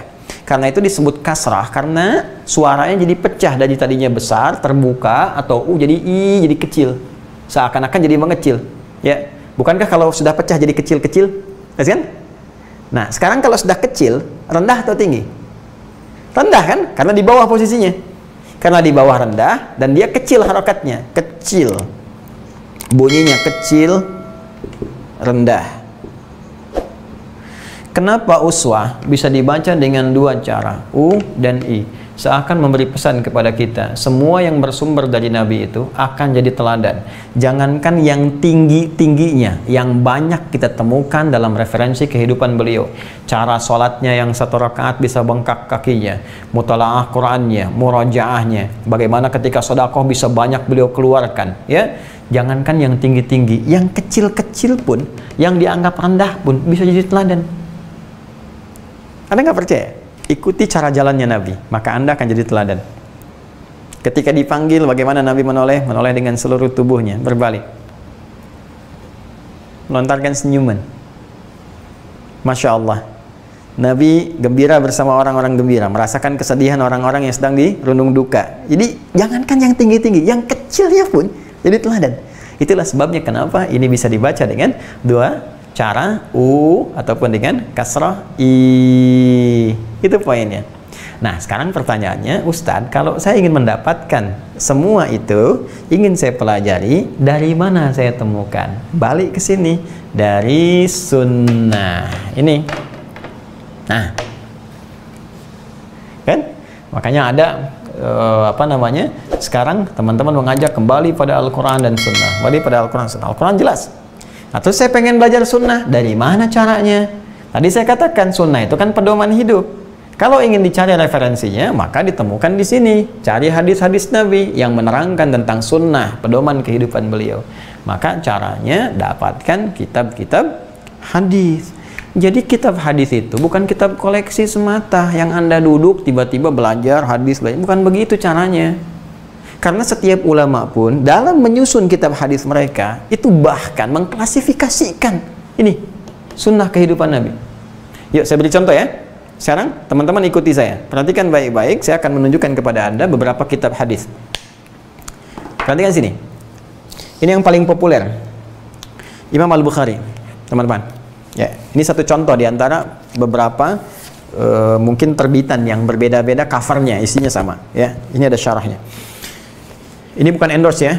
Ingat baik-baik, saya hanya menunjukkan kitab, ya, menunjukkan kitab. Perhatikan baik-baik. Ini Sahih Al-Bukhari. Nanti ada beberapa cover yang berbeda, terbitan berbeda. Ini paling populer. Kebanyakan masyarakat hanya menyingkat saja Sahih Al-Bukhari. Imam Al-Bukhari dengan kitab sahihnya. Padahal Al-Bukhari saja itu menunjuk kepada nama daerah. Nama aslinya Muhammad, ya, bin Ismail, bin Ibrahim, bin Al-Mughirah, bin Al-Bardizbah, ya, Al-Ju'fi Al-Bukhari. Beliau itu Muhammad nama aslinya, punya bapak namanya Ismail, kakeknya Ibrahim, kakek buyutnya Al-Mughirah, yang buyutnya Al-Bardizbah. Tinggal di Kecamatan Ju'fah, Kabupaten Bukhara, Provinsi Khorasan sekarang, negaranya Uzbekistan sekarang. Ya.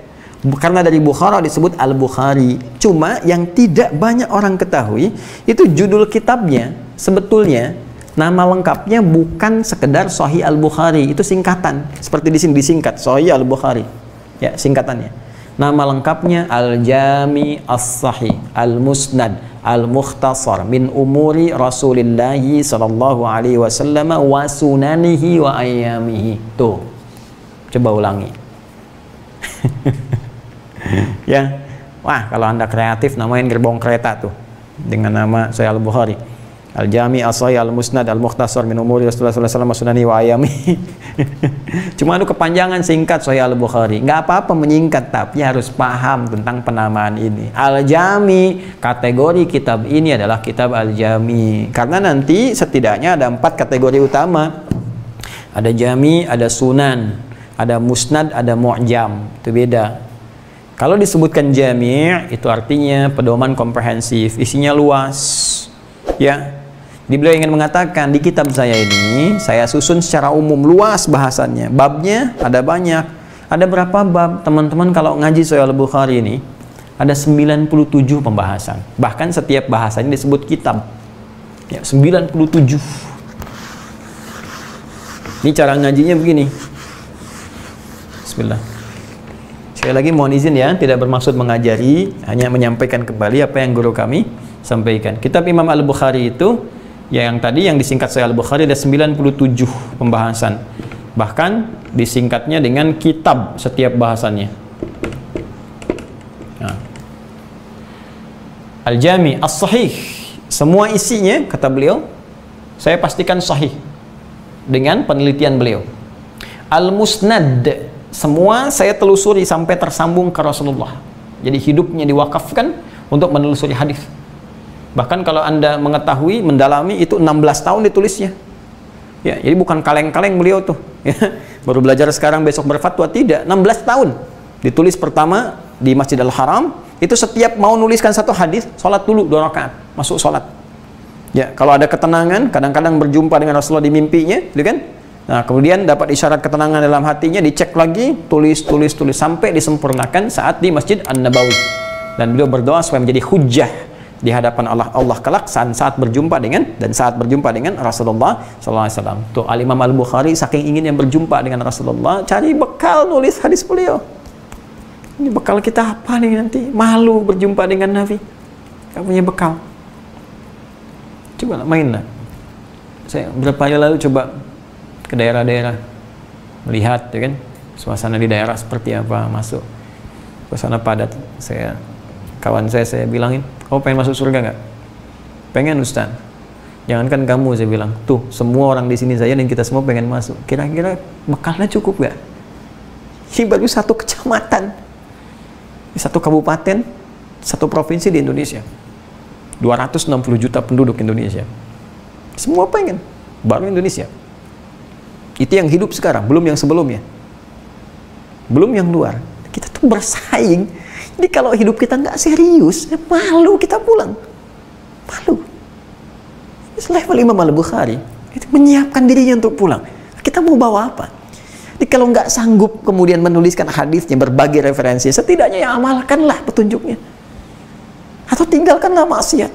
Jadi lebih baik. Apapun passion yang kita kerjakan dalam kehidupan, itu cuma amanah kok. Bedanya cuma saat hidup di atas tanah saja. Kalau udah masuk tanah sama semua. Sama semua. Ya. Al-Musnad, saya teliti tersambung ke Nabi. Al-Mukhtasar, saya tampilkan singkat, tidak banyak penjelasan, karena saya pengen hadis Nabi yang lebih banyak digali.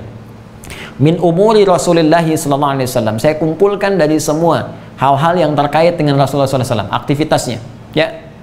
Kemudian juga sifatnya, ya, dan rutinitasnya. Kemudian wasunanihi, dan kumpulan sunnah-sunnahnya. Wa ayyamihi, dan kegiatan hariannya. Jadi di kitab Al-Imam Al-Bukhari ini, yang dikenal dengan Sahih Al-Bukhari, ini beliau jenius, saya katakan, dengan izin Allah diberikan petunjuk oleh Allah Subhanahu wa taala. Ini disusun oleh beliau hadis-hadis Nabi dalam 97 pembahasan. Misal, yang pertama kitab Bad'ul Wahyi, kitab tentang permulaan turunnya wahyu. Ini bukan asal-asalan, dibuka dengan ini untuk menjelaskan tentang kebenaran risalah Nabi Muhammad SAW. Standar Nabi itu begini. Jadi kalau ada orang ke depan ngaku-ngaku Nabi, lihat aja punya ciri ini enggak. Kalau enggak ada, bukan Nabi, selesai. Gitu caranya, jadi nggak usah diributin. Sebetulnya Nabi udah ngasih kata kunci, la nabiyya ba'di, nggak ada Nabi setelah saya. Kalimat ini bukan cuma menafikan, tapi menginformasikan nanti setelah saya wafat akan banyak orang ngaku Nabi. Cara paling gampang, tolak aja, selesai. Ya, gampang caranya. Jadi kalau ngaji ini sederhana, ngaku Nabi, tolak. Ya. Kalau pengen diuji, uji. Ada nggak di standar? Buka kitab Al-Bukhari. Coba kamu ini, Nabi wahyunya begini, kamu bagaimana? Nabi punya mujizat ini, kamu apa? Gampang, uji aja lewat situ. Ya, tapi kalau pengen cepat, udah tolak, selesai. Ya, ini kaidah ini kita hafal. Cuma yang membingungkan, ini cuma satu. Kalau ada orang ngaku itu nggak aneh, karena Nabi sudah ngasih isyarat. Nanti setelah aku wafat akan ada orang ngaku-ngaku. Ya.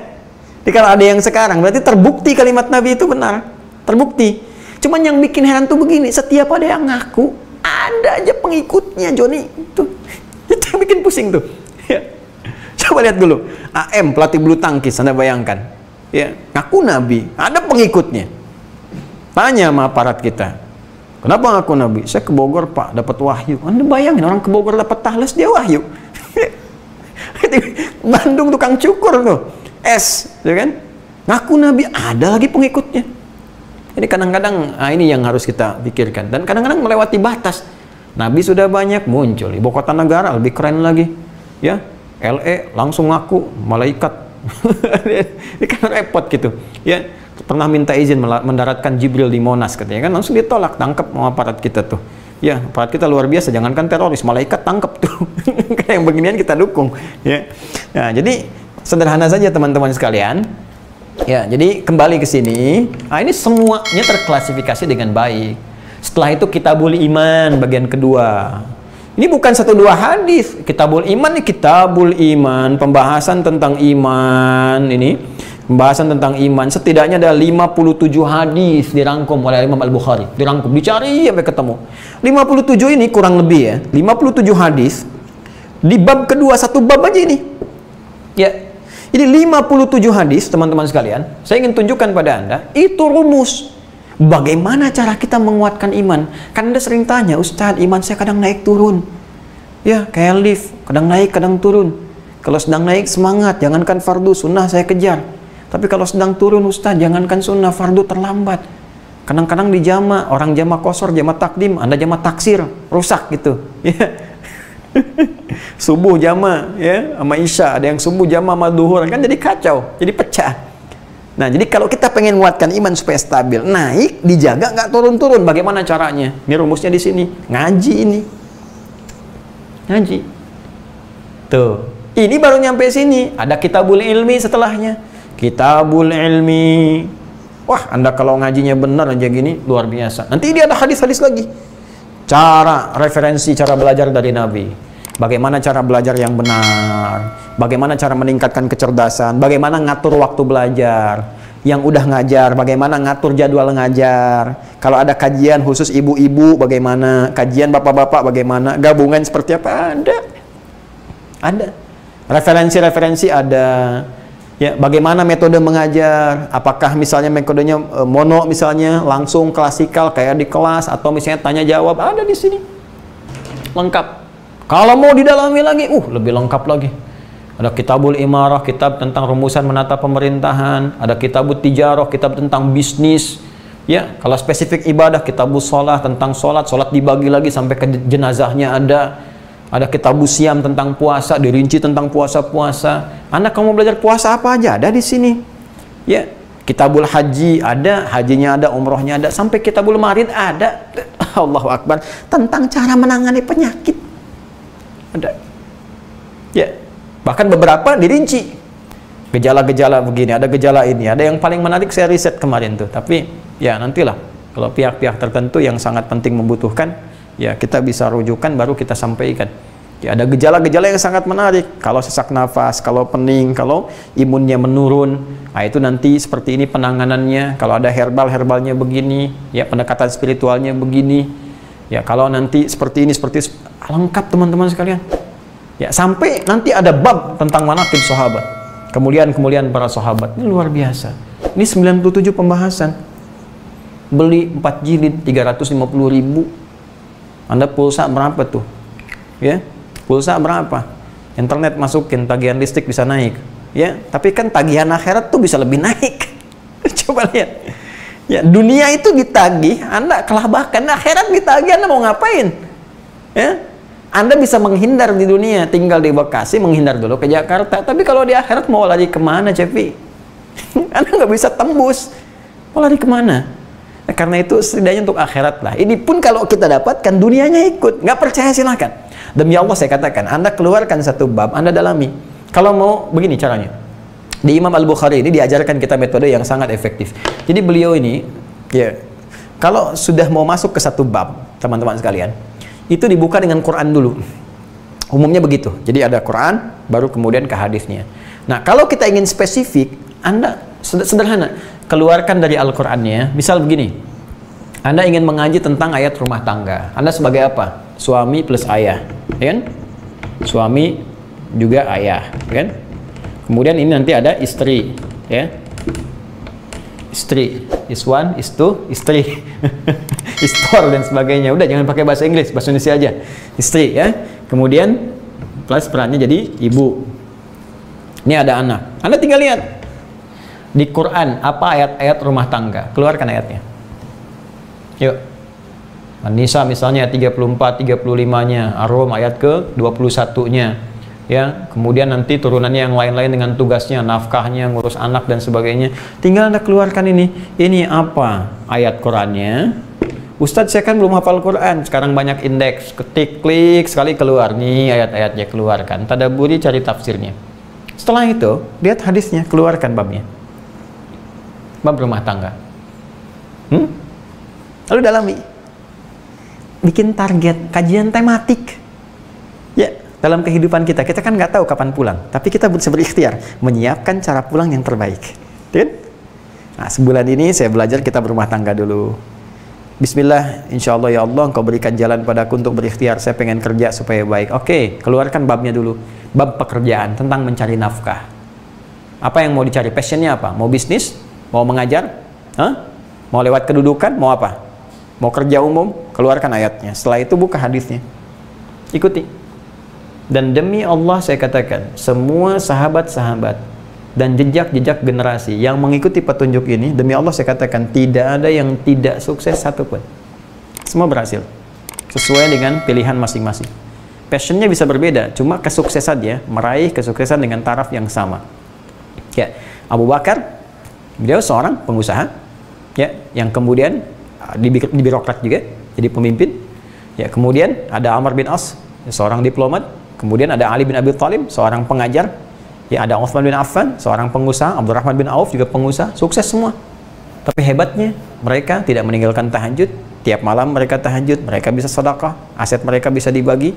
Sangat luar biasa dan dekat dengan Allah Subhanahu wa Ta'ala. Mereka punya pilihan.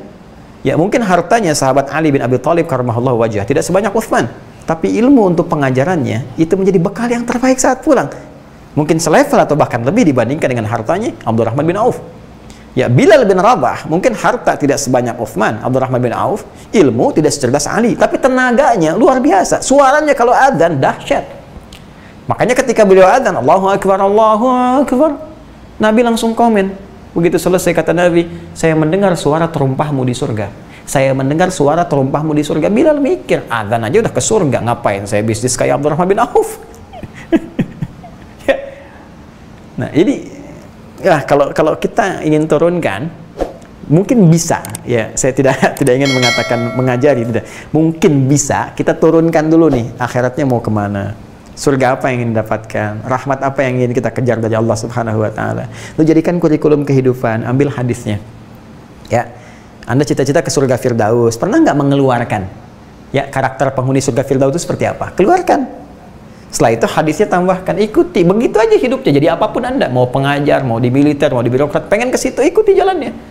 Kan miniatur hidupnya sudah ada. Dimanapun kita mengabdi, niatkan untuk Allah, dunia akan ikut. Dan tempat yang kita pijak pasti makmur. Karena Islam itu tak pernah bertentangan dengan nilai-nilai keduniaan. Walaupun itu diharamkan misalnya oleh Islam, kayak makanan babi diharamkan, tetap di dunia kan kita bisa menyesuaikan. Ya, mungkin saudara kita ada yang makan babi, kita tidak, ya kan? Tapi kan dalam kehidupan kita bisa bekerja sama, jelas kan? Dengan menghindari yang diharamkan, mustahil bertentangan. Ya, karena itu kalau ada orang-orang mengatakan nih, kalau ini ajaran agama bertentangan dengan negara, pemerintah, bagaimana? Mustahil, dia yang salah baca itu, dia kurang baca pasti. Apalagi di negeri kita yang kita cintai, Indonesia, mustahil ajaran Islam bertentangan dengan nilai-nilai kenegaraan. Ya, karena negara ini saat dilahirkan, rahimnya punya rahim spiritual, punya nilai keagamaan yang dituangkan dengan dasar pertama di 5 sila yang disepakati itu, ketuhanan yang Maha Esa. Nilai itu yang menjadikan kita salah satunya bisa merdeka, dan semangat takbir itu yang dikumandangkan sampai Bung Tomo di Surabaya keras mengatakan Allahu Akbar, Allahu Akbar. Karena itu di pembukaan undang-undang jelas dikatakan atas berkat rahmat Allah yang Maha Kuasa. Anda mau menafsirkan apa lagi kalimat itu?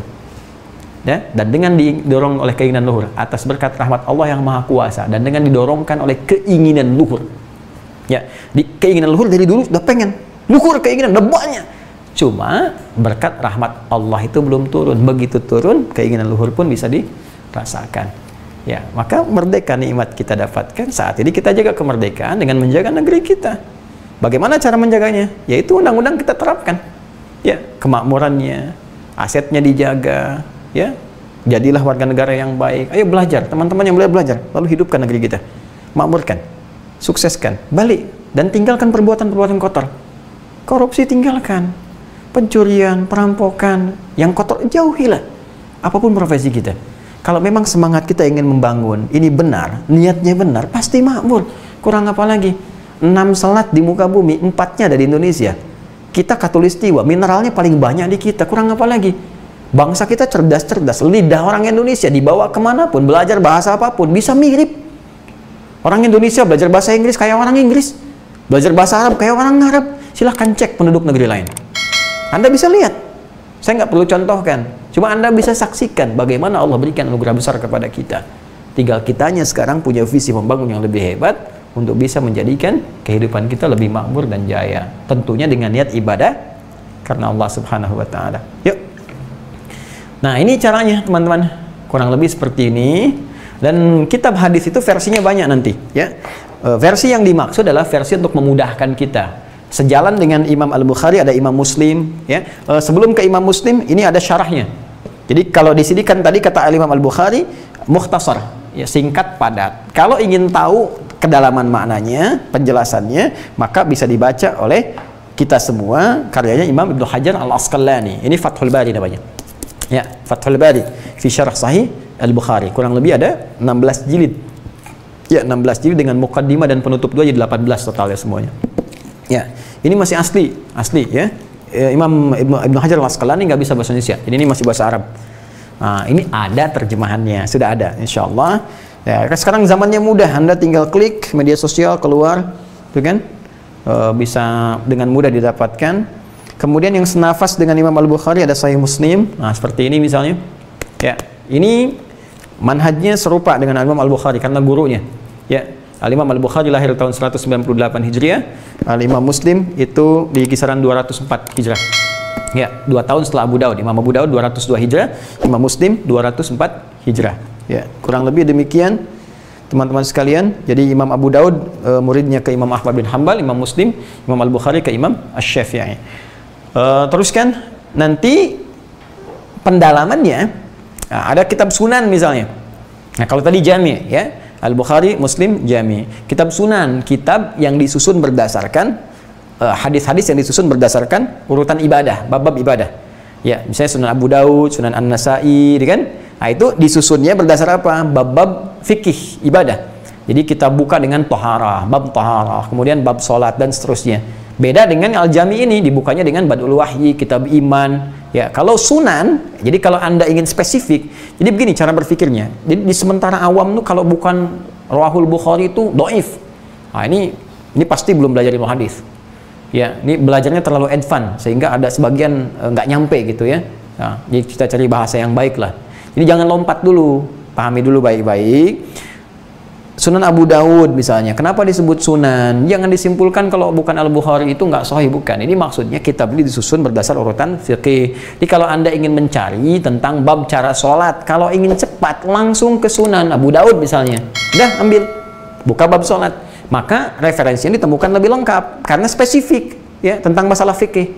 Adapun kualitas hadisnya bisa beda-beda. Nanti beliau jelaskan yang ini yang sahih, ya ini yang dhaif, diterangkan. Nah, ini yang palsu misalnya dijelaskan kepada kita untuk ditinggalkan, itu salah satunya. Jelas ya? Nah, karena itu kalau Anda ingin cari misalnya, contoh begini. Anda ingin cari nih dari i'tidal. Ya, sami Allahu liman hamidah, ingin sujud. Apakah lutut duluan yang turun begini? Ya, lutut duluan begini, baru telapak tangan, atau telapak tangan dulu begini, baru lutut. Ya, kan cuman dua itu. Ya kan? Kalau nggak pakai lutut duluan, turun begini, atau telapak tangan duluan. Cuman satu di antara dua ini. Ya, nggak mungkin kan kepala duluan, ya. Jadi pasti kalau nggak lutut, pasti telapak tangan. Di mana ditemukannya? Kalau prinsip Anda seperti yang tadi, kalau nggak di Al-Bukhari, nggak sahih, silahkan cari di Al-Bukhari. Sampai kiamat kurang 2 hari, nggak akan ketemu. Adanya di Sunan Abu Daud yang lengkapnya. Ya, satu nomor hadis 838 yang pakai lutut, riwayat dari sahabat Wa'il bin Hujur. Yang kedua nomor hadis 840 sampai 841 pakai telapak tangan dari sahabat Abu Hurairah. Keduanya kemudahan. Ya, setelah disatukan, ya kita mengambil kaidah, ya menyatukan, mengumpulkan semuanya. Kemudian setelah itu diteliti mana yang bisa kita ambil sebagai petunjuk. Nama kaidahnya al-jam'u wa taufiq. Diambil, dicari mana yang memudahkan untuk diamalkan. Ternyata kedua-duanya kemudahan. Ya, kalau Anda misalnya kuat lututnya, silahkan menggunakan lutut, ya bisa pakai lutut. Kalau lutut bermasalah, gunakan telapak tangan. Itu secara simpelnya seperti itu. Cuma ditemukan di mana? Sunan Abu Daud. Terus Anda ingin berusaha, saya pengen seperti Sayyidah Aisyah yang perempuan, terus saya pengen anak saya seperti Ibnu Abbas radhiyallahu taala anhuma. Bagaimana caranya? Gampang. Cari kitab Musnad misalnya, Imam Ahmad bin Hambal. Karena Musnad itu diriwayatkan berdasarkan orang-orangnya. Ini siapa nih sahabatnya? Ini sahabiah, Masya Allah Mukminin, Sayyidah Aisyah radhiyallahu taala anha. Berapa banyak hadisnya? Ditemukan di mana? Cari kitab Musnad. Maka Anda akan temukan hadis-hadis yang hanya diriwayatkan oleh Sayyidah Aisyah saja. Terus Ibnu Abbas saja. Dari situ Anda bisa meneliti karakteristiknya, bisa Anda ikuti dan jadi inspirasi dalam kehidupan. Demikian kurang lebih. Jadi itu cara kita berinteraksi. Nah, ini teman-teman sekalian, jadi itu pun hadis dengan Al-Quran ini, atau kita balik dari yang paling utama, Al-Quran dengan hadis, ya, yang menjadi sunnah ini, itu namanya referensi kehidupan, pedoman kehidupan. Ketika pedoman ini ingin diramu menjadi sebuah rutinitas atau aktivitas harian yang kita kerjakan, maka kita perlu penjelasan. Ya, apalagi sudah menjadi rumusan hukum yang disebut dengan fikih itu. Ya, sudah jadi syariat, jadi jalan kehidupan. Maka penting kita memerlukan petunjuk dari guru-guru yang keilmuannya tersambung sampai ke Rasulullah SAW. Disebut sanad namanya. Sanad. Ya, keilmuan yang tersambungnya disebut isnad namanya. Ya, sehingga di beberapa kitab hadis termasuk di Imam Muslim, Sahih Muslim, ya, beliau membuat pernyataan babul isnadi minad din, pembahasan bahwa belajar ilmu yang sanadnya bersambung sampai Rasulullah, ya, itu termasuk bagian penting dalam agama. Ya, sebab kalau tanpa tersambung nanti ibadahnya pun bisa salah, cara beragamanya pun bisa keliru. Ya, mohon maaf misalnya kita mau belajar sholat nih, tapi orang yang mengajari kita nggak tahu riwayat tersambung sampai ke Nabi, sholatnya bisa salah. Ya, subuh alih-alih 2 rakaat bisa 3, ya kan? Itu kan keliru. Karena itu cari siapa yang bisa tersambung kepada Nabi ini, dicari ilmu yang bersanad. Di antara mereka disebut langsung oleh Nabi SAW, ya, dalam hadis riwayat Ibnu Majah itu dari sahabat Abu Darda radhiyallahu taala anhu dalam hadis tentang thalabul ilmi. Ya, man salaka tariqan yaltamisu fi ilman sahalallahu lahu tariqan ilal jannah. Panjang sampai ke kalimat wa innal ulama'a warathatul anbiya. Dan sungguh para ulama itu pewaris para nabi, ya. Dan wa innal anbiya lam yurithu dirhaman wala dinaran walakinnahum warathul ilma, ya, fahadhuhu bihadzin wafir. Dan mereka para nabi tidak mewariskan dinar dan dirham, nggak mewariskan aset berupa materi, uang dan sejenisnya, tapi mewariskan pengetahuan. Ya, karena itu kejar dan gigit sekuat-kuatnya. Maksudnya pegang erat, ambil. Jadi kalau Anda mendapati ulama pewaris Nabi yang mengajarkan pada kita, dicari sumbernya sampai tersambung ke Nabi, sebutkan ayatnya, hadisnya, dilihat kualitasnya, pemahamannya benar sampai ke kita, cari betul, pegang kuat.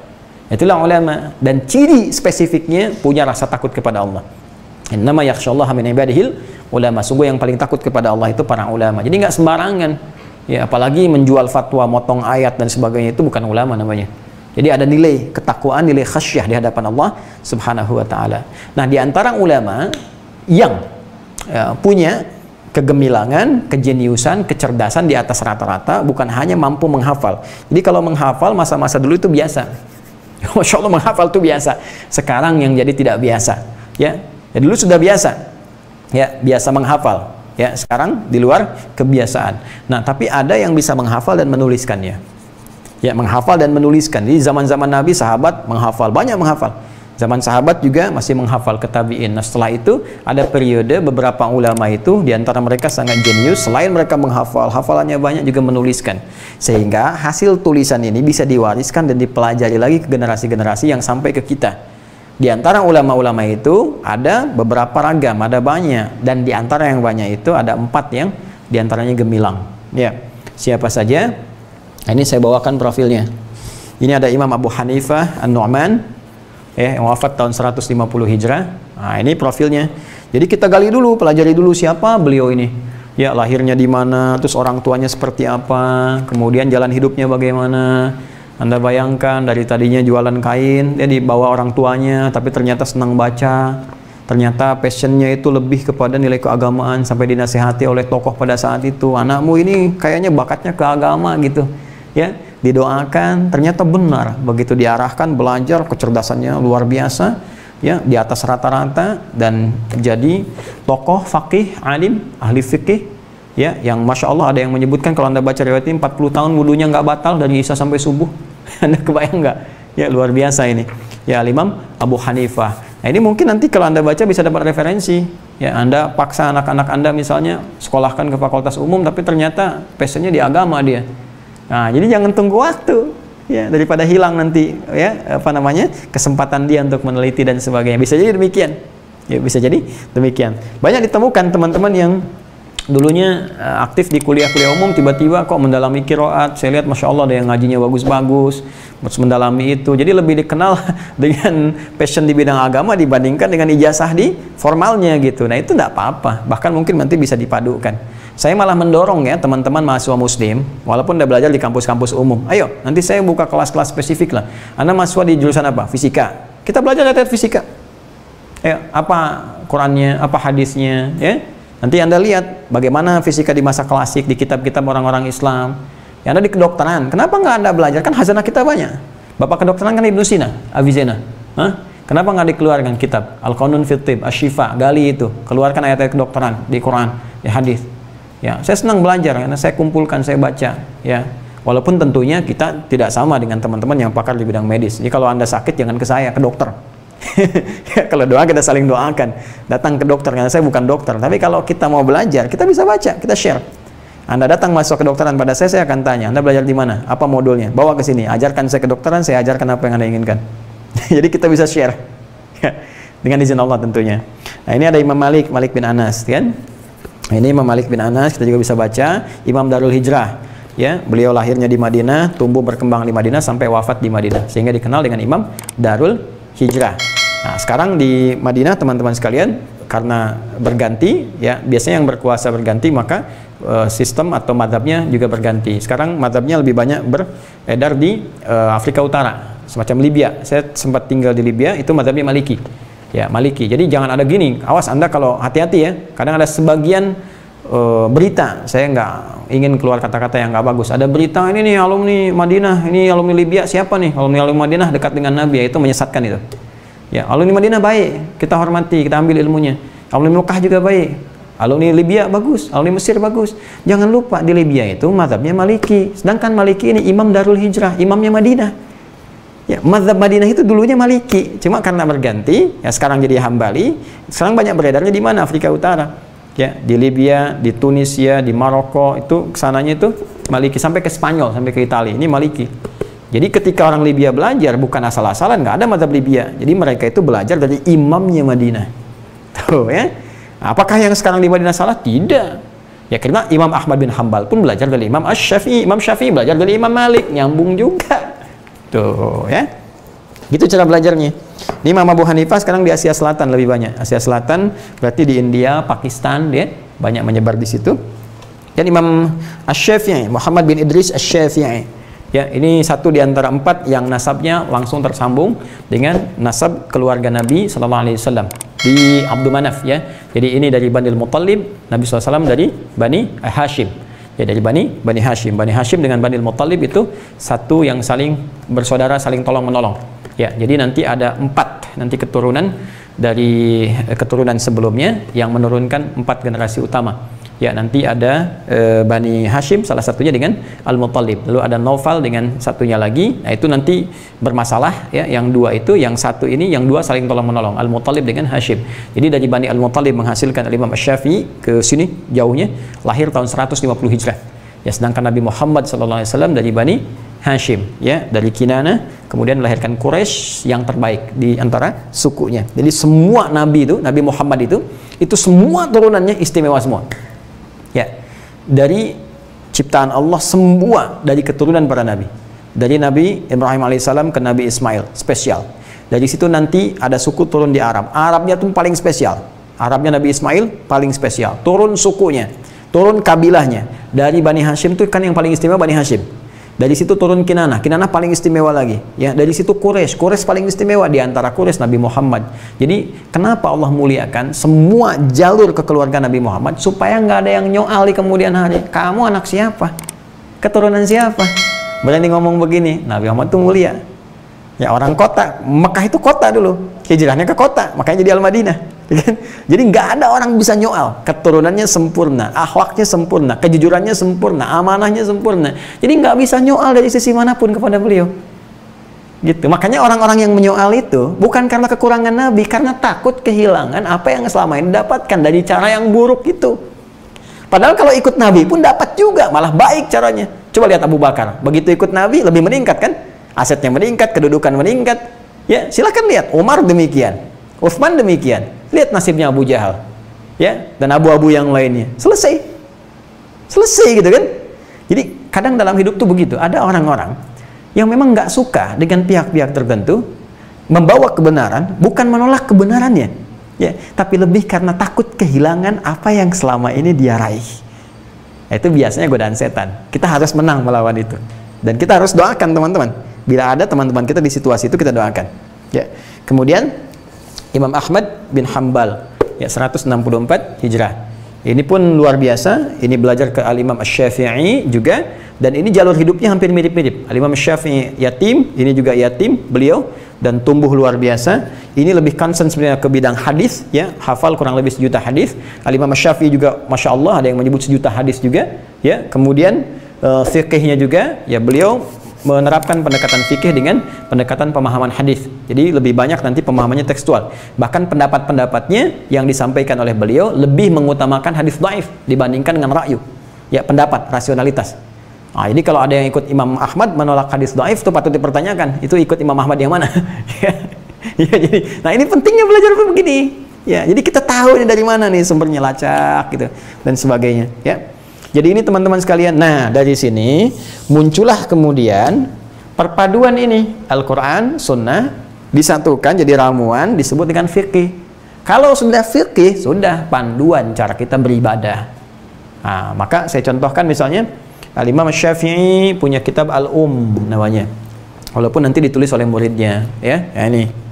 Nah, ini ada 9 jilid kurang lebih, ya. Ini nanti Imam Ahmad punya sendiri, Imam Malik punya sendiri, ada Al-Muwatta, kita juga ada koleksi Al-Muwatta. Ya, demikian Al-Imam Abu Hanifah juga, ya. Dan yang lainnya. Nah, ini kurang lebih seperti ini teman-teman sekalian.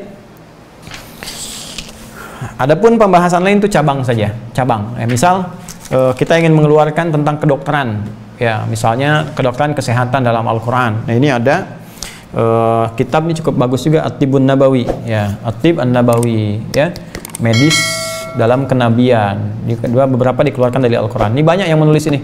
Yang paling populer kan Ibnul Qayyim Al-Jauziyah, kan? Nanti ada Ibnu Sina dan beberapa yang lain. Spesifik. Bahkan di Al-Bukhari pun bisa ditemukan pembahasan tentang itu yang sering dikutip dan menjadi buku tersendiri. Saya kira itu pembahasan tentang bagaimana ini baru berapa kalimat nih di firman Allah ayat keempat Al-Baqarah. Walladzina yu'minuna bima unzila ilaik. Baru sampai situ. Ya. Dan di antara ciri orang takwa itu yakin dan mau mengamalkan seluruh yang diturunkan kepada Muhammad sallallahu alaihi wasallam. Caranya seperti tadi. Ya, jadi nah, kalau Anda lihat ustaz banyak nih begini, kalau merasa banyak maka hormatilah para ustaz. Ya, puluhan tahun belajar. Ini dikaji semua. Ini baru sebagian, mungkin baru 0, sekian persen dari kitab-kitab yang dibahas. Puluhan tahun mengabdi, belajar, ya pulang-pulang disebut ahli bid'ah. Gimana? Tapi enggak apa-apa lah, enggak apa-apa. Kan karena belum tahu. Ya, kalau sudah tahu kan juga nanti mengerti sendiri. Semua orang bertanggung jawab dengan apa yang dia kerjakan. Dan kita tidak perlu membalas dengan yang buruk. Cukup mendoakan. Ya, semoga kita diberi petunjuk oleh Allah. Nah, karena itu kita belajar dengan baik. Silahkan belajar dari ustaz manapun. Jangan bergantung hanya kepada seorang Hadi Hidayat yang mungkin bisa banyak salahnya. Ya, bisa keliru, bisa salah. Jadi nanti belajar dari ustaz-ustaz yang lain. Ya, ambil fatwa dari ulama kita di MUI. Itu kan ulama, Masya Allah itu kan. Ya, banyak fatwa-fatwanya kita bisa pelajari, atau ustaz-ustaz lain sesuai dengan yang standar yang baik. Ini teman-teman sekalian, kemudian nanti insya Allah kita lanjutkan di pekan yang akan datang untuk kelanjutan ayatnya. Walladzina yu'minuna bima unzila ilaik wa ma unzila min qablik wa bil akhirati hum yuqinun. Dan mereka pun meyakini apa yang telah diturunkan kepada nabi-nabi sebelum kamu Muhammad SAW. Itu menarik tuh, kalimatnya bisa diikutkan kepada yang sebelumnya tapi hukumnya bisa berbeda. Ya, dan kenapa ketika kepada nabi, ya ketika kepada kitab kalimatnya menggunakan iman, tapi ketika akhirat menggunakan yakin. Wabil akhiratihum yuqinun. Kita insyaallah akan dalami itu dalam pertemuan yang akan datang insyaallah. Izinkan saya sebelum menutup menyampaikan beberapa informasi. Yang pertama, teman-teman sekalian, insyaallah besok kita akan aktifkan kembali program untuk si tamah dan pertanda, ya serupa tapi tak sama pertanda, dan juga nanti ada roti yang ngobrol dan tanya Ustadz Adi. Tentunya program yang akan disesuaikan, diatur ya, mungkin nanti supaya ada kesinambungan. Mudah-mudahan bermanfaat. Kalau ada masukan teman-teman bisa sampaikan supaya kita perbaiki. Dan mohon izin saya berusaha untuk meluruskan niat dalam taklim ini. Jadi teman-teman boleh berikan masukan-masukan supaya kita bisa lebih baik, dan kita juga sembunyikan subscriber dan sebagainya supaya tidak ada motivasi-motivasi lain. Saya menjauhi hal-hal yang kiranya Allah tidak menyukainya. Kemudian yang kedua, teman-teman sekalian, tentu ini yang paling ditunggu informasi seputar Mushaf At-Taisir. Ya, alhamdulillah sudah ada masuk, besok juga masuk lagi, kurang lebih ada 1250 untuk mushaf, buku juga sudah ada. Cuma bersabar sedikit lagi ya, sedikit lagi, karena ini kami sedang sandingkan dengan aplikasi, ya, aplikasi untuk setoran. Nah, jadi kan gini, saya sampaikan kepada teman-teman, saya bukan ingin jualan, ya, saya meriset, ini hasil riset. Jadi bukan sembarangan lihat orang begini kita tiru, enggak, bukan ke situ arahnya. Ini bukan bisnis. Ya, kita hubungan dengan Allah. Jadi ini hasil riset, saya menginginkan hadirnya ahli Quran.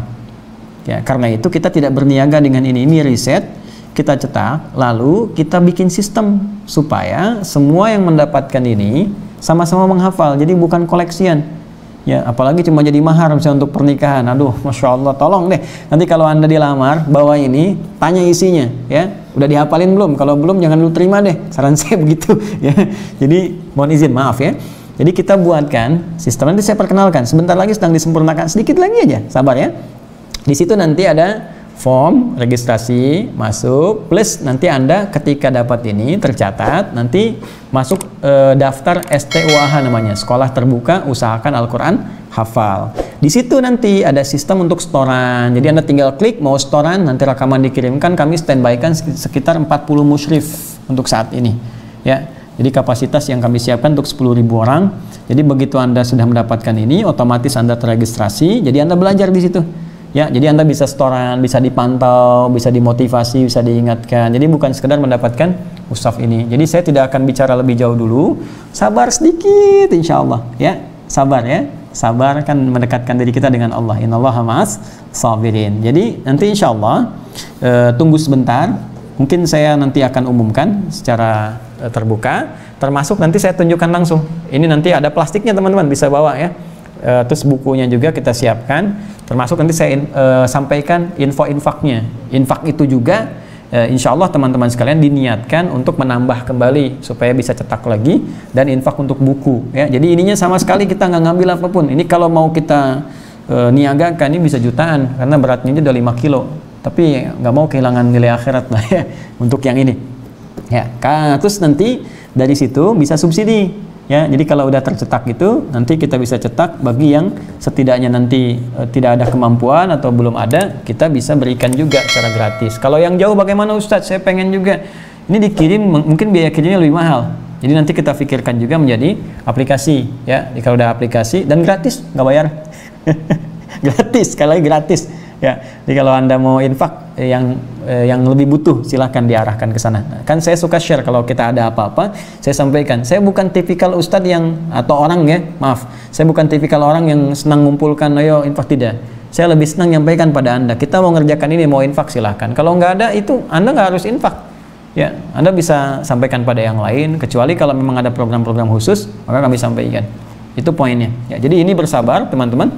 Jadi satu kotak ini 30 juz isinya, tambah 2 buku untuk koreksi 30 juz langsung. Jadi ada yang per lembar, ada yang sudah buku, kemudian plus nomor. Nanti saya bimbing juga, saya langsung yang mengajar dengan muslim sekitar 40 orang.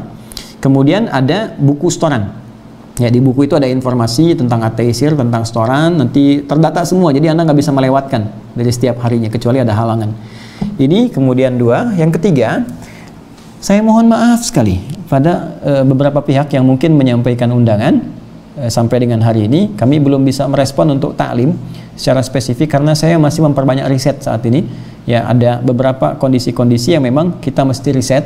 Dan ini agak serius sifatnya karena melahirkan maslahat yang lebih luas, ya, maslahat yang lebih besar. Jadi riset-riset tertentu yang di Al-Quran, yang di hadis, kemudian jadi solusi-solusi dalam kehidupan yang selama ini mungkin jarang ditemukan. Jadi nanti kalau sudah ada, sudah agak selesai beberapa bahan, nanti kita coba sambungkan kembali. Ya, namun dalam keadaan-keadaan kondisi tertentu yang sifatnya kita bisa taklim, insya Allah saya coba hadirkan, dan mudah-mudahan di pekan-pekan ini nanti kita adakan edisi khusus untuk tanya jawab.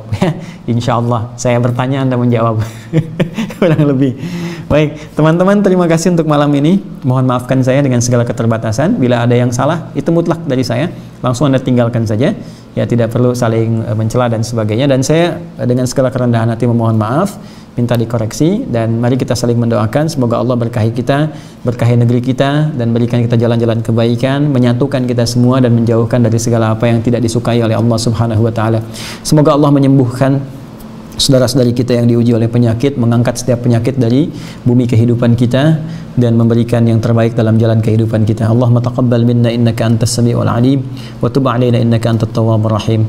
Allahumma ya arhamar rahimin ij'alna min ahli al-Qur'an waj'alil Qur'ana sahiban lana fid dunya wa syafi'an lana fil akhirati ya arhamar rahimin. Rabbana atina fid dunya hasanah wa fil akhirati hasanah wa qina adzaban nar. Bifadlika subhana rabbika rabbil izzati amma yasifun wa salamun alal mursalin wa akhiru da'wana subhanakallahumma wa bihamdika nashhadu an la ilaha illa anta nastaghfiruka wa natubu ilaik walhamdulillahi rabbil alamin. Wassallallahu ala sayyidina Muhammad wa ala alihi wa sahbihi wasallam. Assalamualaikum warahmatullahi wabarakatuh.